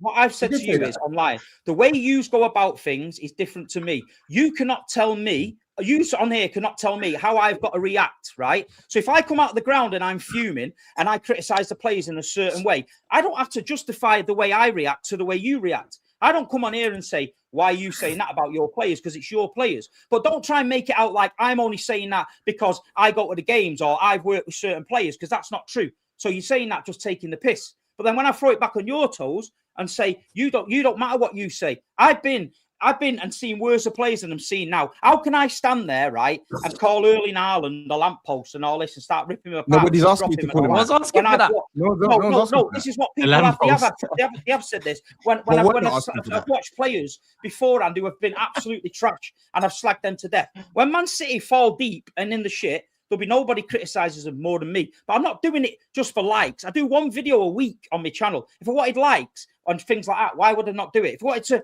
get views and stuff, I'd criticize them. I don't do that. I go to the game. When I come out, I give you my honest opinion. That is how I feel at the time. Just because I'm not ranting and raving and slagging everyone off doesn't mean I can't criticize. But what kind of an idiot would criticize this Manchester City team when they're challenging for a title? They've just won a cup. You know what I mean? They're drawing games. I'm not going to have a meltdown because they're drawing games. You know what I mean? Nobody's asking you to have a meltdown either. The problem is... But you're saying I've got to say this. I've got to say what you want me to say. No, we don't. We want you to be as authentic with your players when it comes to criticism as you are with. But I am authentic because I go to the game and when I come out, I give my honest opinion. You don't give your players the same blow you give players at other clubs. It's true. It's proven. So you literally came out and said you're not going to you're not going to call out no one's asking you to call your players shit. But you have literally said you cannot be objective with your players. You've said that on the show. So I don't understand why you're arguing it. No, you asked me, are you going to be objective, right? I went, no, there you go. Do you know why I said it? Because you lot were baiting me out, trying to get me to say it. So I just said that. But if you watch my channel or you watch any of my reactions, one thing I am is honest. That's why I get the people that watch me, because I'm honest. I don't do anything for bullshit. That's what I'm saying. So there's a difference. Yeah. If you want to dance and smash the gaff up and fuck about in car parks and that's on you. Good on you. But I'm not that's an indirect. I'm not gonna do it. Steve, you're out of order there, mate. Because you know what I mean. Like, no, because that's his indirect. It's time for me to rein in. I'm just trying to take my time. Do you not disrespect me now? Yeah, there's a lot of, I live in Manchester. I know your dirty secrets. I know who's who, man. You know what I mean? I'm getting on you, mate. You know what I'm saying? Basically, what Steve is saying there, he don't want to get jumped by the City firm. The South Sudan, they're going to jump him. That's why, basically, you know what I'm saying is. Go on. You've been jumped off the United firm in Balaclava, it's not me. No, I haven't, bro. I've never been jumped, bro. I've never been jumped. That's what I'm saying. Like, are you scared to get jumped? Do you know what it is? Do you know what it is? Yeah. I'm not older than the two. If I was having meltdowns online, I'd expect people to say, "Why are you doing that, mate? What's the point?" There's no positivity. Honestly, there's no positivity to me stirring up a wasp nest in the Man City fan base, doing streams about Phil Foden this and this, that and this and this, that and this and this. There's no benefit to anybody of me doing that. So I might as well sit there and say, "Look, I'm the voice of reason. I've seen the dark times. I've seen the good times. This is my honest opinion. If you don't like my honest opinion and you think I can't be objective, that is absolutely fine. But what I'm not going to do is what the modern football online fan tells me to do. Go and rant and rave. Don't call out Steve. This is where you're a bit out of touch, because if you was a Chelsea supporter right now saying everything you're saying, the whole meeting with the director would be cooked, because you would be considered to be paid by the club. You're just mouthpiece for the club. All you've got is positive things to say, and you're not actually critical. And then they tell you don't actually love the club because you're actually just there to just be a mouthpiece and just be paid and just put positivity out. So what you're doing right now, if City were in a poor position, you'd be getting criticized. Simple. You'd be getting criticised. Yeah. Probably by your own fan base as well. People say to me, Big Steve works for the club. Then last week, people were saying, nobody from the club rings Big Steve. So who said that? Who said that? Who said that? Who said that? You know what I'm saying? So it's either one or the other. I'm working for the club or I'm not working for the club. So I don't understand it. You know what I mean? Yeah. I mean, you listen to me. If you're getting DMs off Haaland, man, wouldn't we all love that man? Them, you know what I mean? Genuinely, I wouldn't care. I'm not even. If you're getting DMs like Haaland, let me make one point on that. Let me make one point on that. Erling Haaland and my DMs, have raised over £6,000 for Manchester Food Bank. So let's not pretend that me and Erling Haaland are having a jolly up. Yeah. At the end of the day, if a player, I've used it for a good cause. And any relationship like that, I've done good cause. You've seen all the signed things and that I get. I give everything away to charity. I have done and I always will do. So there's a lot of jealousy in it. At the end of the day, I haven't got no relationship with it. Every now and then we share a moment. If something happens, he might say something. I might say something. That's it. But what I'm saying is, the Grealish thing, you tagged it. So people have reached out and gone, fair play. At least you fucking stuck up for Jack, this, that, and the other. That's their opinion. You know what I mean? I'll stick up with Jack whether I speak to his dad, whether I speak to Jack or not. That's my opinion. It's not going to force me any way down the road. And my relationship with Phil Foden and all that is at the end of the day, that doesn't make me I'm not going to criticise him. I criticised Rico Lewis. He didn't like it. I criticised O'Reilly for making a mistake. He didn't like it. Was I asked? No, there you go. So it is what it is. But what I am trying to get my point across is, no matter what you say on here, my style of representing my football club is different to your style. So I'm not going to be dragged into, why don't you slag the players off? Why don't you call Pep? Why don't you do this? Because I can't call Pep. I can't call the players, because where we are now, to me, is fucking dreamland. Because when I was your age, we were absolutely in the pits of fucking hell. So to me, it's party time. Party time. So this is always going to be me. Yeah, it's always going to be me. Do we even do a preview now for Chelsea? When's it going to be me? How about that? When's it going to be me? We got what we wanted, man. Matisse, what are we saying? War on Sunday. Bro, I'm telling you, you gotta bring your war jacket. I'm not doing this war thing again. Like, let's not do this, man. Let's preserve the war thing for when it's really matter, when it really means something. I know it matters for you, Turkish. I know it matters for you because you want me to you want us to leave everything out on the line for you, don't you? Yeah, I get it. But it's like I said, this is a top 5 fight. Let's not do this, right? This is not worth the armor. It's really not. Yeah. But yeah, I mean, home game to City, man. Home game to City. I don't know. Let me I mean, that all started by Toby, by the way. So if you are not blaming me for the extra hour right now, Shut up about it started by me. You've jumped on your bandwagon and then started adding John Stones and Grealish. What do you mean, Toby? Get out of here, man. Well, it's you, man. Don't make ludicrous statements. Who's winning the poll, by the way? Who's winning the poll? I don't know. The poll's not here. I can't see the poll. The poll was there, and it was Xavi by landslide. There you go. 65% Xavi, 35% Scholes. You can still vote in the chat, people. Just the number 1 for Xavi, just the number 2 for Scholes, and that will apply the vote. I've just seen this in the back end in terms of a new feature, so I'm just trying it out now. But let me just get back into super chats because it feels like this conversation was quite a long time ago now. But here we are. Big up Joshua. He says Scholes was a better goal scorer in my honest opinion, but Xavi was part of a freakish midfield combination which gave him the edge over Scholes. Jay says no one talked about Xavi before 09 and he was already 29 at the time. Neves is just 21. Of course we can have a convo, only if. That's a lie. Continue. Yeah. Xavi himself hailed Scholes as the best centre mid for the last 15-20 years. Go look it up. Many did. Frank, I think Zidane did as well. Frank made the Barcelona team study films of only Scholes. Xavi, Ronaldinho, Iniesta, and Messi were brought to just watch. Toby is waffling. Okay. Izzy adds, we watched how these players moved and manipulated the ball. If you watch Scholes and Xavi and conclude Scholes is better, you probably prefer Arsenal and Atletico over Bayern and PSG style of play. Scholes had to be carried by Keane and Beckham in the 90s, then Carrick and Hargreaves in the late 2000s. This shouldn't even be a discussion. That's very harsh. If SAEED was a baller based on this performance, he would be subbed off in the first 10 minutes. Biblical stinker and hooked performance. Turkish, I need you to instigate a fight between Matisse and Steve every stream. I'm dying here. I didn't do any. Who instigated it? TOBS, isn't it? TOBS again. I don't know how it started. Why are you saying me? I can't even remember how it started. So is you. So is you. Was it me that messaged Steve impersonating Grealish's dad? Is that me as well? Frankie, wow, that's crazy. I, for one, enjoy when SAEED loses complete control of the show. I picture his classes back in the day going crazy while he's sitting biryani. SAEED was definitely chilling in the corner, farting and burping whilst the class just doing the madness, bro. Why always me? Says Pirlo is better than Xavi, Modric is better than Xavi, Iniesta is better than Xavi, Zidane is better than Xavi, even Fabregas is better than Xavi. That one's from Why Always Me. I think here's one more actually. Irate Genius says Xavi and Iniesta won 2 back-to-back Euros with a World Cup in between and 4 Champions Leagues each. And I test, don't do this. You wouldn't put them with Kroos, Modric, or someone just did. So yeah, there you have it.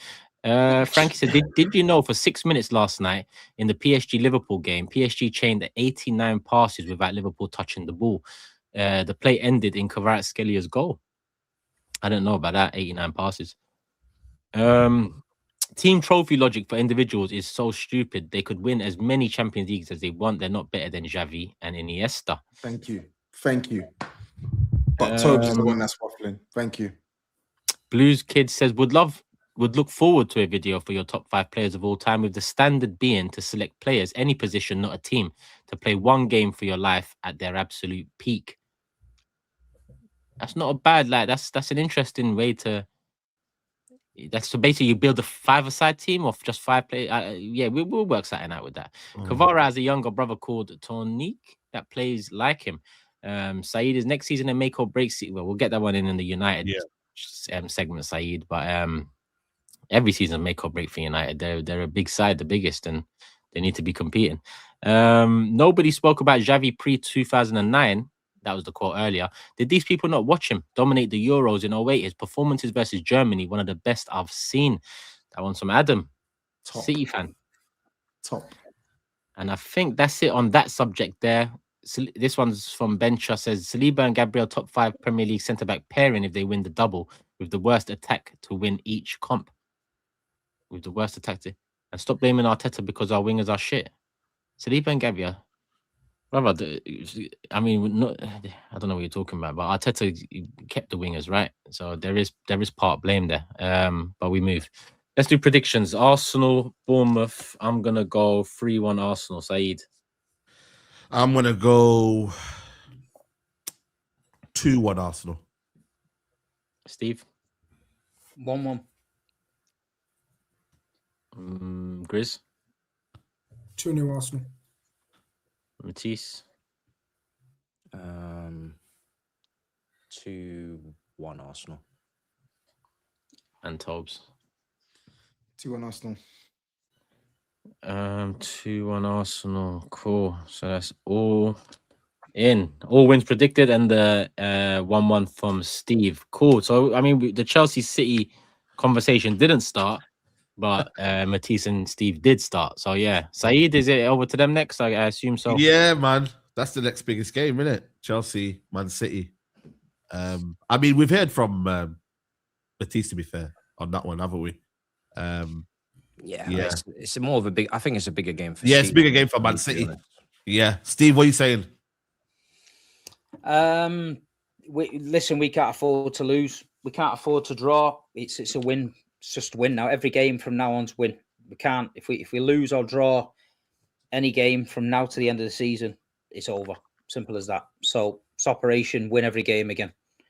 You know what I mean? We can't afford it. We're in good form at the minute. You know, we won the cup. We beat Liverpool. It's great, but it's a league form. We've got to do it. The best case scenario is we get them down to 3 points and we give it a go. But if we drop anywhere now, it's game over. We've left it too late. So, like you say, they could be 12 ahead.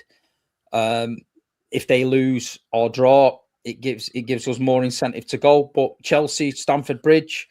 You don't know what you're going to get there at the minute this season. It's a bit up and down. You know, they're not consistent themselves. So I think we're in good form. I think we're playing well at the minute. I think we know what we've got to do and we've got to get the win. I think we'll win. I do think we'll win. I think we'll get the job done.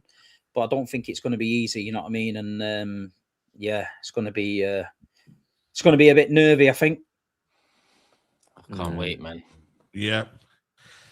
I mean, it's who's available? Is Caicedo available? Or is it just? Yeah, he's going to be captain because Enzo Fernandez is going to be suspended. Yeah. So it'll probably be Caicedo and Lavia or Caicedo and Santos in midfield. I don't know what he's going to do with Palmer. If he can play him in the 10, play him off the right. I think for me, Estevar absolutely has to start because out of all of our wingers, he's the only one that looks like he can do something right now. And then João Pedro will be up front. So I don't know. It's a weird game for us because for me, it's like. The Port Vale game pretty much told us nothing.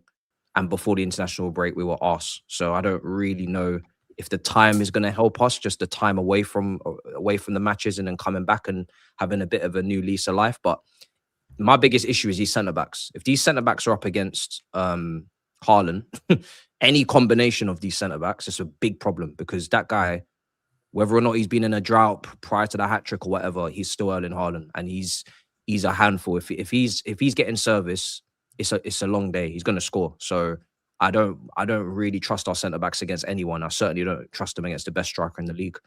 Then you got Turkey to deal with, Semenyo. So I'm not gonna lie, I'm not confident at all. Like my prediction will probably be a City win. And if we're gonna get something, we're gonna have to just randomly just turn up and be on point. But we've had a lot of drama in the club, players talking out international break. I don't know what the motivation levels are to make Champions League in this team. I don't know if the manager's cut out for it to even get that job done. I think it's just going to be between us and Liverpool, who's more us out of the two. They're just as big a mess as we are with their manager and their players. I don't know. You know, it's just going to be who's more us. It's not going to be impressive. It's not going to be an impressive end for either team. And then hopefully Villa drop into it. But yeah, I don't know, man. I think if City really want to win the league, and they play to the level that they're capable of, then I'm not expecting positive result. Yeah, I don't know, man. If Chelsea have got any fight in them, man, for this one, I can't lie. I just don't know, man. I can't lie. If Cole Palmer's not in form, I mean, Esteval maybe. I think it might be something to kind of him to prove. Got Brazil World Cup right on the corner. He got something to play for. João Pedro's in form, I guess, but I just see one team wanting it more. You know what I'm saying? Like, but then again, Liam Rosenior got to win, get top 5, or at least to get to Champions League football. He does. He needs to get top 5, doesn't he? Yeah. But to not be sacked? Yeah. Is he going to be sacked if he? I don't know. At this point, I don't really care about the manager situation, because if they sack him, who they're going to get anyway? They're going to get some other guy that's underqualified. So, I don't know. I think, I just think City are really about this league. Even taking it to the wire, they have to win the game, because if there's a 12-point lead there, come kickoff, it's long. They need to win that game. So I don't know what our motivation is. Honestly, I really don't. I don't know what it is. I don't know if Champions League's enough motivation to go up against them. This is deja vu, man. This is how it was leading up to the last one. And we got a point, last minute point. Yeah, and you was glum about that leading up to it. Remember, I swear Maresco got sacked that week. Yeah, we had the caretaker in charge, and then we just managed to do something on the day. And you know what the man thinks? I don't know. What is Pep Guardiola going to play the same team? If Pep Guardiola plays the same team, I think City win. But you just don't know if he's going to play that team. Yeah, that's the scary part of the team announcement. It's just you're not knowing. Like, he might have a dream about something the night before, and then all of a sudden Rico Lewis is playing at right back and fucking Cherky's playing at left back, and then you're like, what the fuck's going on here? And that, so you don't know. Yeah. You know, the dilemma of Trafford and Donnarumma is starting to heat up now. Like, people are saying, the Manchester Evening News are reporting that Trafford's still leaving. He's said he's going. So that's a mad one. But Donnarumma will come back in. The centre-back partnership, we don't know if it'll be Ruben Diaz and Gueye. I know Diaz had a knock, but Kuzanov's been playing so well. He's definitely got to start for me. I think it's going to be Gueye and Kuzanov. You know, look at Nathan Ake, comes in for the cup final, has a great game, don't play again. You know, John Stones has been fit. You know what I mean? Then he's not fit. Kovacic just come back from a long-term injury. Just seeing videos of Gvardiol running again. So he's coming back. So we've got quite a bit coming back now. But same team for me. Bernardo, Rodri, Cherky in the middle, Semenyo, Doku, Haaland. I think that gets the job done for me. And a week off as well. So maybe the recovery might help. In a sense, you know what I mean? So I think that's I mean, that's it really. They should just do super chats, innit? Let me scroll down quickly. Here we are. Frankie says, is it fair to say buying Semenyo and Gueye reignited City's title charge this season? Without them, they wouldn't be anywhere near the top. Easy. Yeah, I think there's a few things that reignited it. I feel like, obviously, with Diaz and Gvardiol getting injured that game and having to go to Old Trafford with Rico and Max Alleyne, it was peak. Gueye brought us a lot. He got us back to where we needed to be. And Semenyo, like you say, he's adding the goals. He's playing different. And I've got to give him credit because, you know, he's had some games where he's been off it, but the last run of games, it seems like he's finding his feet. And that way he's getting the ball now, Semenyo, and just beating the fullback and whipping it in old school style is working. You know what I mean? Haaland's gonna lap that up. So, yeah. They definitely got our season going, them two,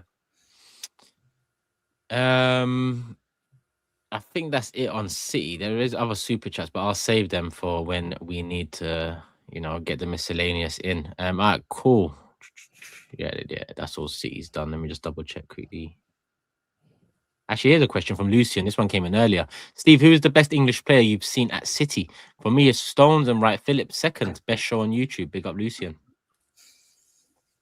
I think John Stones, he's been brilliant for us. There was a player back in the early 90s called Paul Lake, who was a brilliant player. Liverpool were going to buy him, and then he got a cruciate ligament injury back when that was bad, and that wiped him out. He never played football again. He would have been special, I think. Michael Johnson was special for us, never faded away. He was another player that went off the rails. But, yeah, I think for what he's won and what he's done, John Stones. What about Kyle? Outside, okay, I can't. Outside looking in, I'd say Kyle. Kyle. The only thing that lets Kyle down near the end is when he got off, and that he wanted to. We're in that struggling season last year, the year before when he left and went to Milan. He was captain, so that's left a nasty taste. But I think a lot of City fans would say John Scholes, and right, Phillips, we love him because Sean was one of our own. You know what I mean? So yeah, he was brilliant for us. Big up, Lucian. Cool. Let's do predictions. Chelsea Bridge versus Man City. I'm gonna go 2-2. SAEED. I'm gonna go. It's between 2 or 3-1 Man City. I'm gonna go 3-1 Man City. 3-1 City. I'm gonna say 2-0 City. 2-0. GRIZZ. 2-1 City. Yes. It's Toby guy, man. Funny guy. Well done. Matisse. 2-1 City. Bro, listen, man. It is what it is, man. He's done at it, man. Yeah, it's cool, man. It's cool. We're not gonna judge. Yeah, same 2-1 City. Cool. Nice. All right, cool. All predictions in.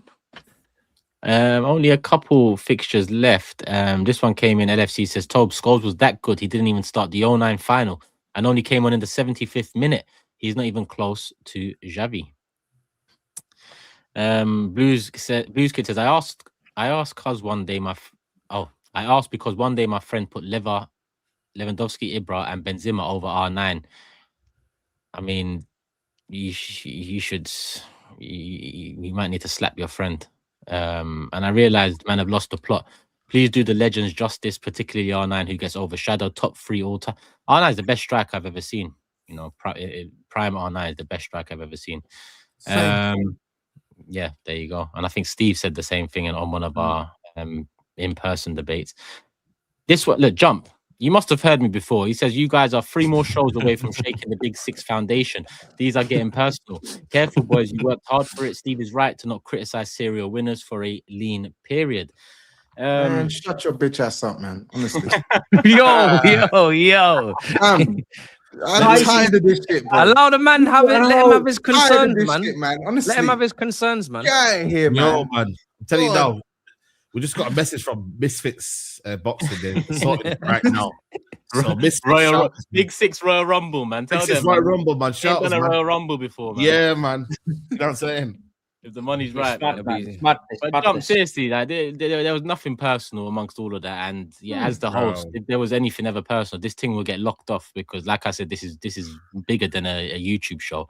So don't worry, we're on hand to make sure nothing does go over the line. And in 5.5 years, nothing's gone over the line, right? Next week, I'm coming on here. I'm going to make myself a cup of tea, yeah, with a sauce on a biscuit. I'm just going to sit here and say football. No one can criticize me. No one can say anything. You know what I mean? All right, cool. 2 games left. And Hamza says the last time United played, it was Ramadan. It was Eid day. It was Eid, man. We're like, what?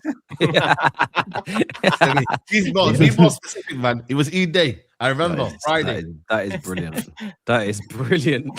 I'm not even going to read the rest. That is the sentence there. That is class. Yeah, man. It's been long, man. It's been long, man. I mean, I think we'll just go, yeah, man. It's been long. You know what I'm saying? So, and what better way to start against Leeds, man? If you know the rivalry, you know the rivalry, man. Big rivalry. So, yeah, man. They obviously fighting for relegation. It'd be lovely to kind of send them down, but then again, it's more sweeter if maybe, you know, the likes of Tottenham go down and that. But yeah, man, just got to win. I don't know how we're going to be like. I can't really tell you in terms of the form. You can't remember. I can't remember. I just know we got robbed last game. We should have had a penalty. And also, I think Maguire's suspended, so it will be Lenny Yoro and probably Heaven, unless Lisandro is back in the team. So yeah, that'll be something different. But they'll be fighting for their lives. It'll be a good game, man. It'll be definitely a very, very good game, man. But again, I wanna lock up that 3rd position and keep winning games, man. We're unbeaten at home under Carrick, and long may it continue, man. So yeah, the only thing I would say is that maybe rustiness might be a problem for us. But we've gone to Ireland for a little bit of a week. You know what I mean? Little mini pre-season camp in Ireland. You know what I'm saying? We've gone to your roots and that, Matisse and Turkish. Warm weather training, yeah. I want to say warm weather. You know what I'm saying? Obviously, we try to go to certain areas of the world, but obviously, you know what I mean. It's a madness over there. But yeah, and like I said, just got to win, man. You know what I mean? I'm doing the toes, man. Just win. It's hard to get. That's what I can say right now. There's no form, guys. No nothing. Yeah, exactly. Because there's no form, nothing leading up to it. That's it, man. We'll talk Monday. You're going to the game, so our show's at half 10 Monday. You'll be a bit late. Yeah, I'll be here about 10:45-ish. I'll be here as soon as I can. There's the heads up, people. Kusta says, congrats to SAEED. After courting Carrick for several weeks, they are now officially an item, but just for 28 months until someone better comes along. Let's see, man. Let's see. SAEED, take Rashford back. He missed 3 one-on-ones, terrible presser. I don't know what you did to him, but he's a shadow of his former self. I'm not having that, man, because I tweeted, that Rashford is still the same, and I got absolutely destroyed by Rashford fanboys. So I'm not doing that. You keep him. We want our 30 million or 26 million, whatever it is. But yeah, apparently he's doing well. One minute I get told he's doing well, 1 minute I get told he's not doing well. I don't know. So it's a weird one, man. And that's it. That's the super chat's done. So it's on Man United done. So let's do predictions. Really under the lights. Monday night, Leeds fighting relegation. United. 2-1 United. SAEED. 3-1 United. Steve. 2-1 United. Grizz. It's Old Trafford, isn't it, SAEED? Yeah. 2-0. Matisse. 3-1 United. And TOBS. Yeah. 2-0 as well for me. 2-0. Cool. That's the predictions done. Copying the big man these days, yes, TOBS. Copying the big man these days, yeah. I see you down there. He's given up, man. Sunderland, Tottenham. Yeah. Oh boy. Zerbi's first game. Oh Lord. 2 words. Oh my God. 2 words. Let me hear it. Just win. Literally. We're not going to talk about the training videos. The training videos I've been hearing Tottenham getting gassed by the training videos. I don't know who you're hearing, but they're just training videos to me. Clearly, you keep your ears to the streets more than I do. And you have more time. You're not tapped into the. I'm saying clearly you've got more time in your hands to be dissecting training videos. So no, I'm not. I've seen what I've seen on social media. Yeah. So tell me what you see. They've been doing what they've been doing. I've seen, like, the people are saying, "Yo, man, he's got his arms around Bergvall and that, and he's just telling him how to, position his body and that and whatnot." The irony, you're talking about, you're analyzing training videos when you were doing up. That's what I'm saying. That's what I'm saying. I'm a victim of that.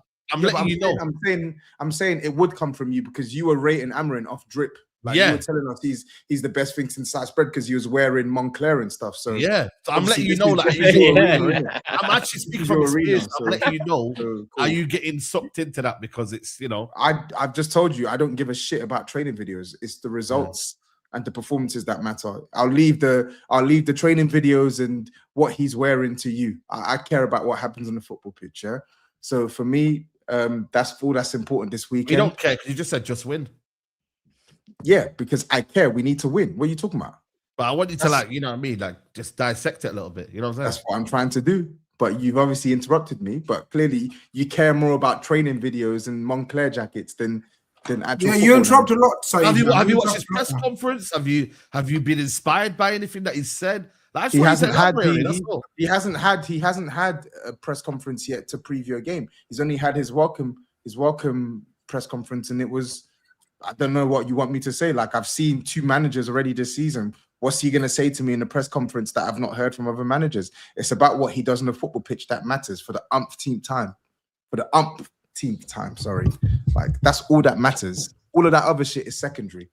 The most important thing is what you do on the football pitch between now and the end of the season. Yeah. Of course. Or what he gets the team to do, not what he does. It's what he does with the team. I mean, that's implied. Right? Of course, he's going to have to do it without Kudus because, again, the worst ran club in the Premier League get another long-term injury. Kudus is out. He was meant to be back for Sunderland. It's a setback. He's probably not going to be fit for the World Cup, which means he'll be out for around 7 months. So that's Kudus for 7 months. Kulusevski's not played all season. Maddison's not played all season. Solanke, who's back now, he missed 6 months of the season. How many players are going to have long-term injuries? I saw something crazy that we're on track to have the most amount of days missed of any squad in Premier League history when you look at the injuries we've had this season. That's insane. That's insane. And all of this, as unlucky as it is, you could have planned for this. Kudus got injured in January. He literally got injured in January in the window when you saw Brennan Johnson, and you bring us Conor Gallagher. Anyway, I sound like a broken record, but we see the mistakes repeatedly cost us week in, week out, and it's just so frustrating because it's so unavoidable. But yeah, but can we have a bit of positivity now? New manager, De Zerbi. I was just about to do that. You interrupted me. I was literally just about to do that. Get on with it, innit? Okay. So first, when I say just win, you tell me I'm not saying enough. Then I'm breaking it down. I like it. No, I like it. I'm not gonna lie. You gotta let this man land, man. Which one is it? No, I like it. No, when you say just win, I like it. I like it. This is what I don't understand with you. I don't understand. Well, just me or everyone? Tell me what you want. I don't understand it. Tell me what you want. Tell me what you want. Is it just me or everyone? Yeah, so I'm saying, tell me what you want. What do I want? I want you to be happy, man. I want you to be happy and positive now. Yeah, well, that's predicated on my team. I'm sorry, I can't smile and be happy when we're getting blamed week in, week out. When the team wins, I win. I'll be smiling. I promise you that. No, but like looking forward, innit? Positive. Like, you know what? I'm gonna cut this here.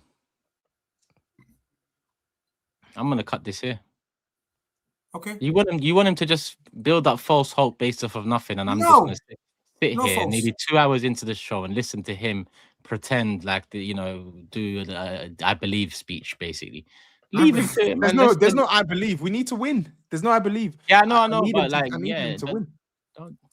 Okay. That's it. Yeah. Anyone want to hear any more? Godspeed. No. I'm just saying. Look, let's hope you can be the man that changes our fortunes, and let's hope those players respond. His last chance saloon. Like I said, this last roll of the dice. It's 100%. Another 50-50 move.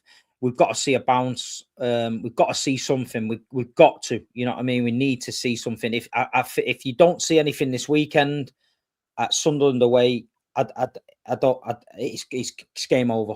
I think it's game over because they've got to now. They've had a good solid week with him. Whatever he's got, he's a volatile manager. He's definitely gonna freshen it up in there because just by the antics of him and the way he behaves, he's definitely going to be a little fire under certain players. So whether they buy into it, they're either going to walk in the dressing room and go, do you know what? We've got to get behind this manager and go for it now. Or they're going to be walking in there going, do you know what? He's a fucking lunatic. I don't give a shit what he says. So this is what you're going to see. So Toby's right. He can't call it. He's got to see something. The fan base needs something. The players need something. And like you say, it's dark times down there. So, we'll see weekend how it goes. But I just want to put out there, I like him. Shock. Oh, damn. Yeah, I think he's a good manager. You like everyone? I think he's a good manager. No, I like him. Let's see. He doesn't like Maresca though. I don't think there's a super chat on Tottenham. I don't know if that's even true. I'm pretty sure he said like Maresca. He did. That's why we called him Grizzesca. That's literally why we called him Grizzesca. Yeah, he actually. SAEED, was you joking though, or was you? Go check his tweet. No, man. the question was a big Liverpool account has said, I want Maresca at Liverpool, and I said stop. That's it. He said stop. Interesting words. Stop. Why? Turkish. No, look at this guy. Look at him. SAEED, you see what he does, yeah? I don't do something, Turkish. Do something. Do something. You see what this guy does? This guy is a liar, bro. You're actually a weasel. He's a GRIZZ lighter. He's actually a GRIZZ lighter, bro. This is what he does. This is what he does. Yeah. I told you, Grizz, your content now is Twitter, so I'm going by your Twitter. That's it. Yeah. You don't make videos, so we don't. I can't go to videos, so I'm checking your Twitter now. Yeah. That's all it is, bro. You put out a good, nice statement yesterday as well. Send me the link to your stream, to your channel. I'm going to come and talk on your channel. No, do your channel. Do your channel. Do your channel. Send me a link as well. I'm telling you, do your content. Do your channel and I want to see what you got to say on your own. Don't worry about me. The comment was, I want Maresca at Liverpool. And I said, stop. What's wrong with that? Bro, because it tells me that you don't like these guys that you're saying. You don't believe the words you say. That's what it tells us. Simple. He was good for Chelsea. Brother, there's levels. Levels, okay. There's levels. Now, 1 point clear of us, but there's levels. It's levels, but we're literally in the same position on the table. And we both got walloped by the same team in the Champions League. I said not if anything, you were worse. I said not now, innit? I said not now, innit, brother? You better be better next season. That's what I'm saying. Because you're saying a lot. Calma. I agree. Otherwise, it's fucked. I'm telling you, fucked. A couple of super chats here from Guna Santos. Big up, lads. Premier League relegation dogfight. Tottenham, West Ham, Leeds, Forest rank the front three who will most likely fail to keep the team up. Don't. Yo. And he goes, when Tottenham get relegated, which London club do you think will replace them as Arsenal's new punching bag? We've been punching up Chelsea for years. So that's already been going on. JX5 says, Slot gone in the summer, even trying to sabotage Alonso on the way out by using a back five yesterday. And last one here. This is a great shout. A Real and Barcelona combined 11. A Classico 11. I think that's something we'll put on the list for sure. Xavi won't be in there. For sure. Cool. Predictions. Sunderland, Tottenham. I'm going to go Xhaka to score, Sunderland to win 2-1. SAEED. Oh, shit. I can't lie, man. That's what I was going for. I'm going to say 3-2 Sunderland. Whoa, 5 goals. Steve. I've got to go something different in it. So both teams, they can't score. I'm going to say 2-0 Sunderland. Grizz? 1-1. Has to be a response. I like him. Matisse? I think he'll keep them up, to be fair, but I'll go 2-1 Sunderland just to put the good vibes out there. And TOBS? Hopium. 2-1 Spurs. 2-1. Yes, Toby. All right. That's all the predictions in the bag. That's another show in the bag, people. Have you hit the like button? If not, what the hell are you doing? Hit it right now. Let's get to 3,000 likes. There's 6.5K in the building. As we round it off, make sure you like, hype, subscribe, and the individual channel links are in the description below. I think that is it for the night. I've done the super chats. We've done all the predictions. Steve, SAEED, Grizz, TOBS, Matisse, all good? Wrap it up? Yeah. All right, community, love for the love. We'll be back. Obviously, Mob on Sunday. Chelsea represented, Matisse, City represented, Steve. We will be live and obviously back on the main show Monday night, 10:30, because Man United are playing. So join us there as well. Only way to do that is subscribe, notification bell on. Love for the love. See you then. Peace.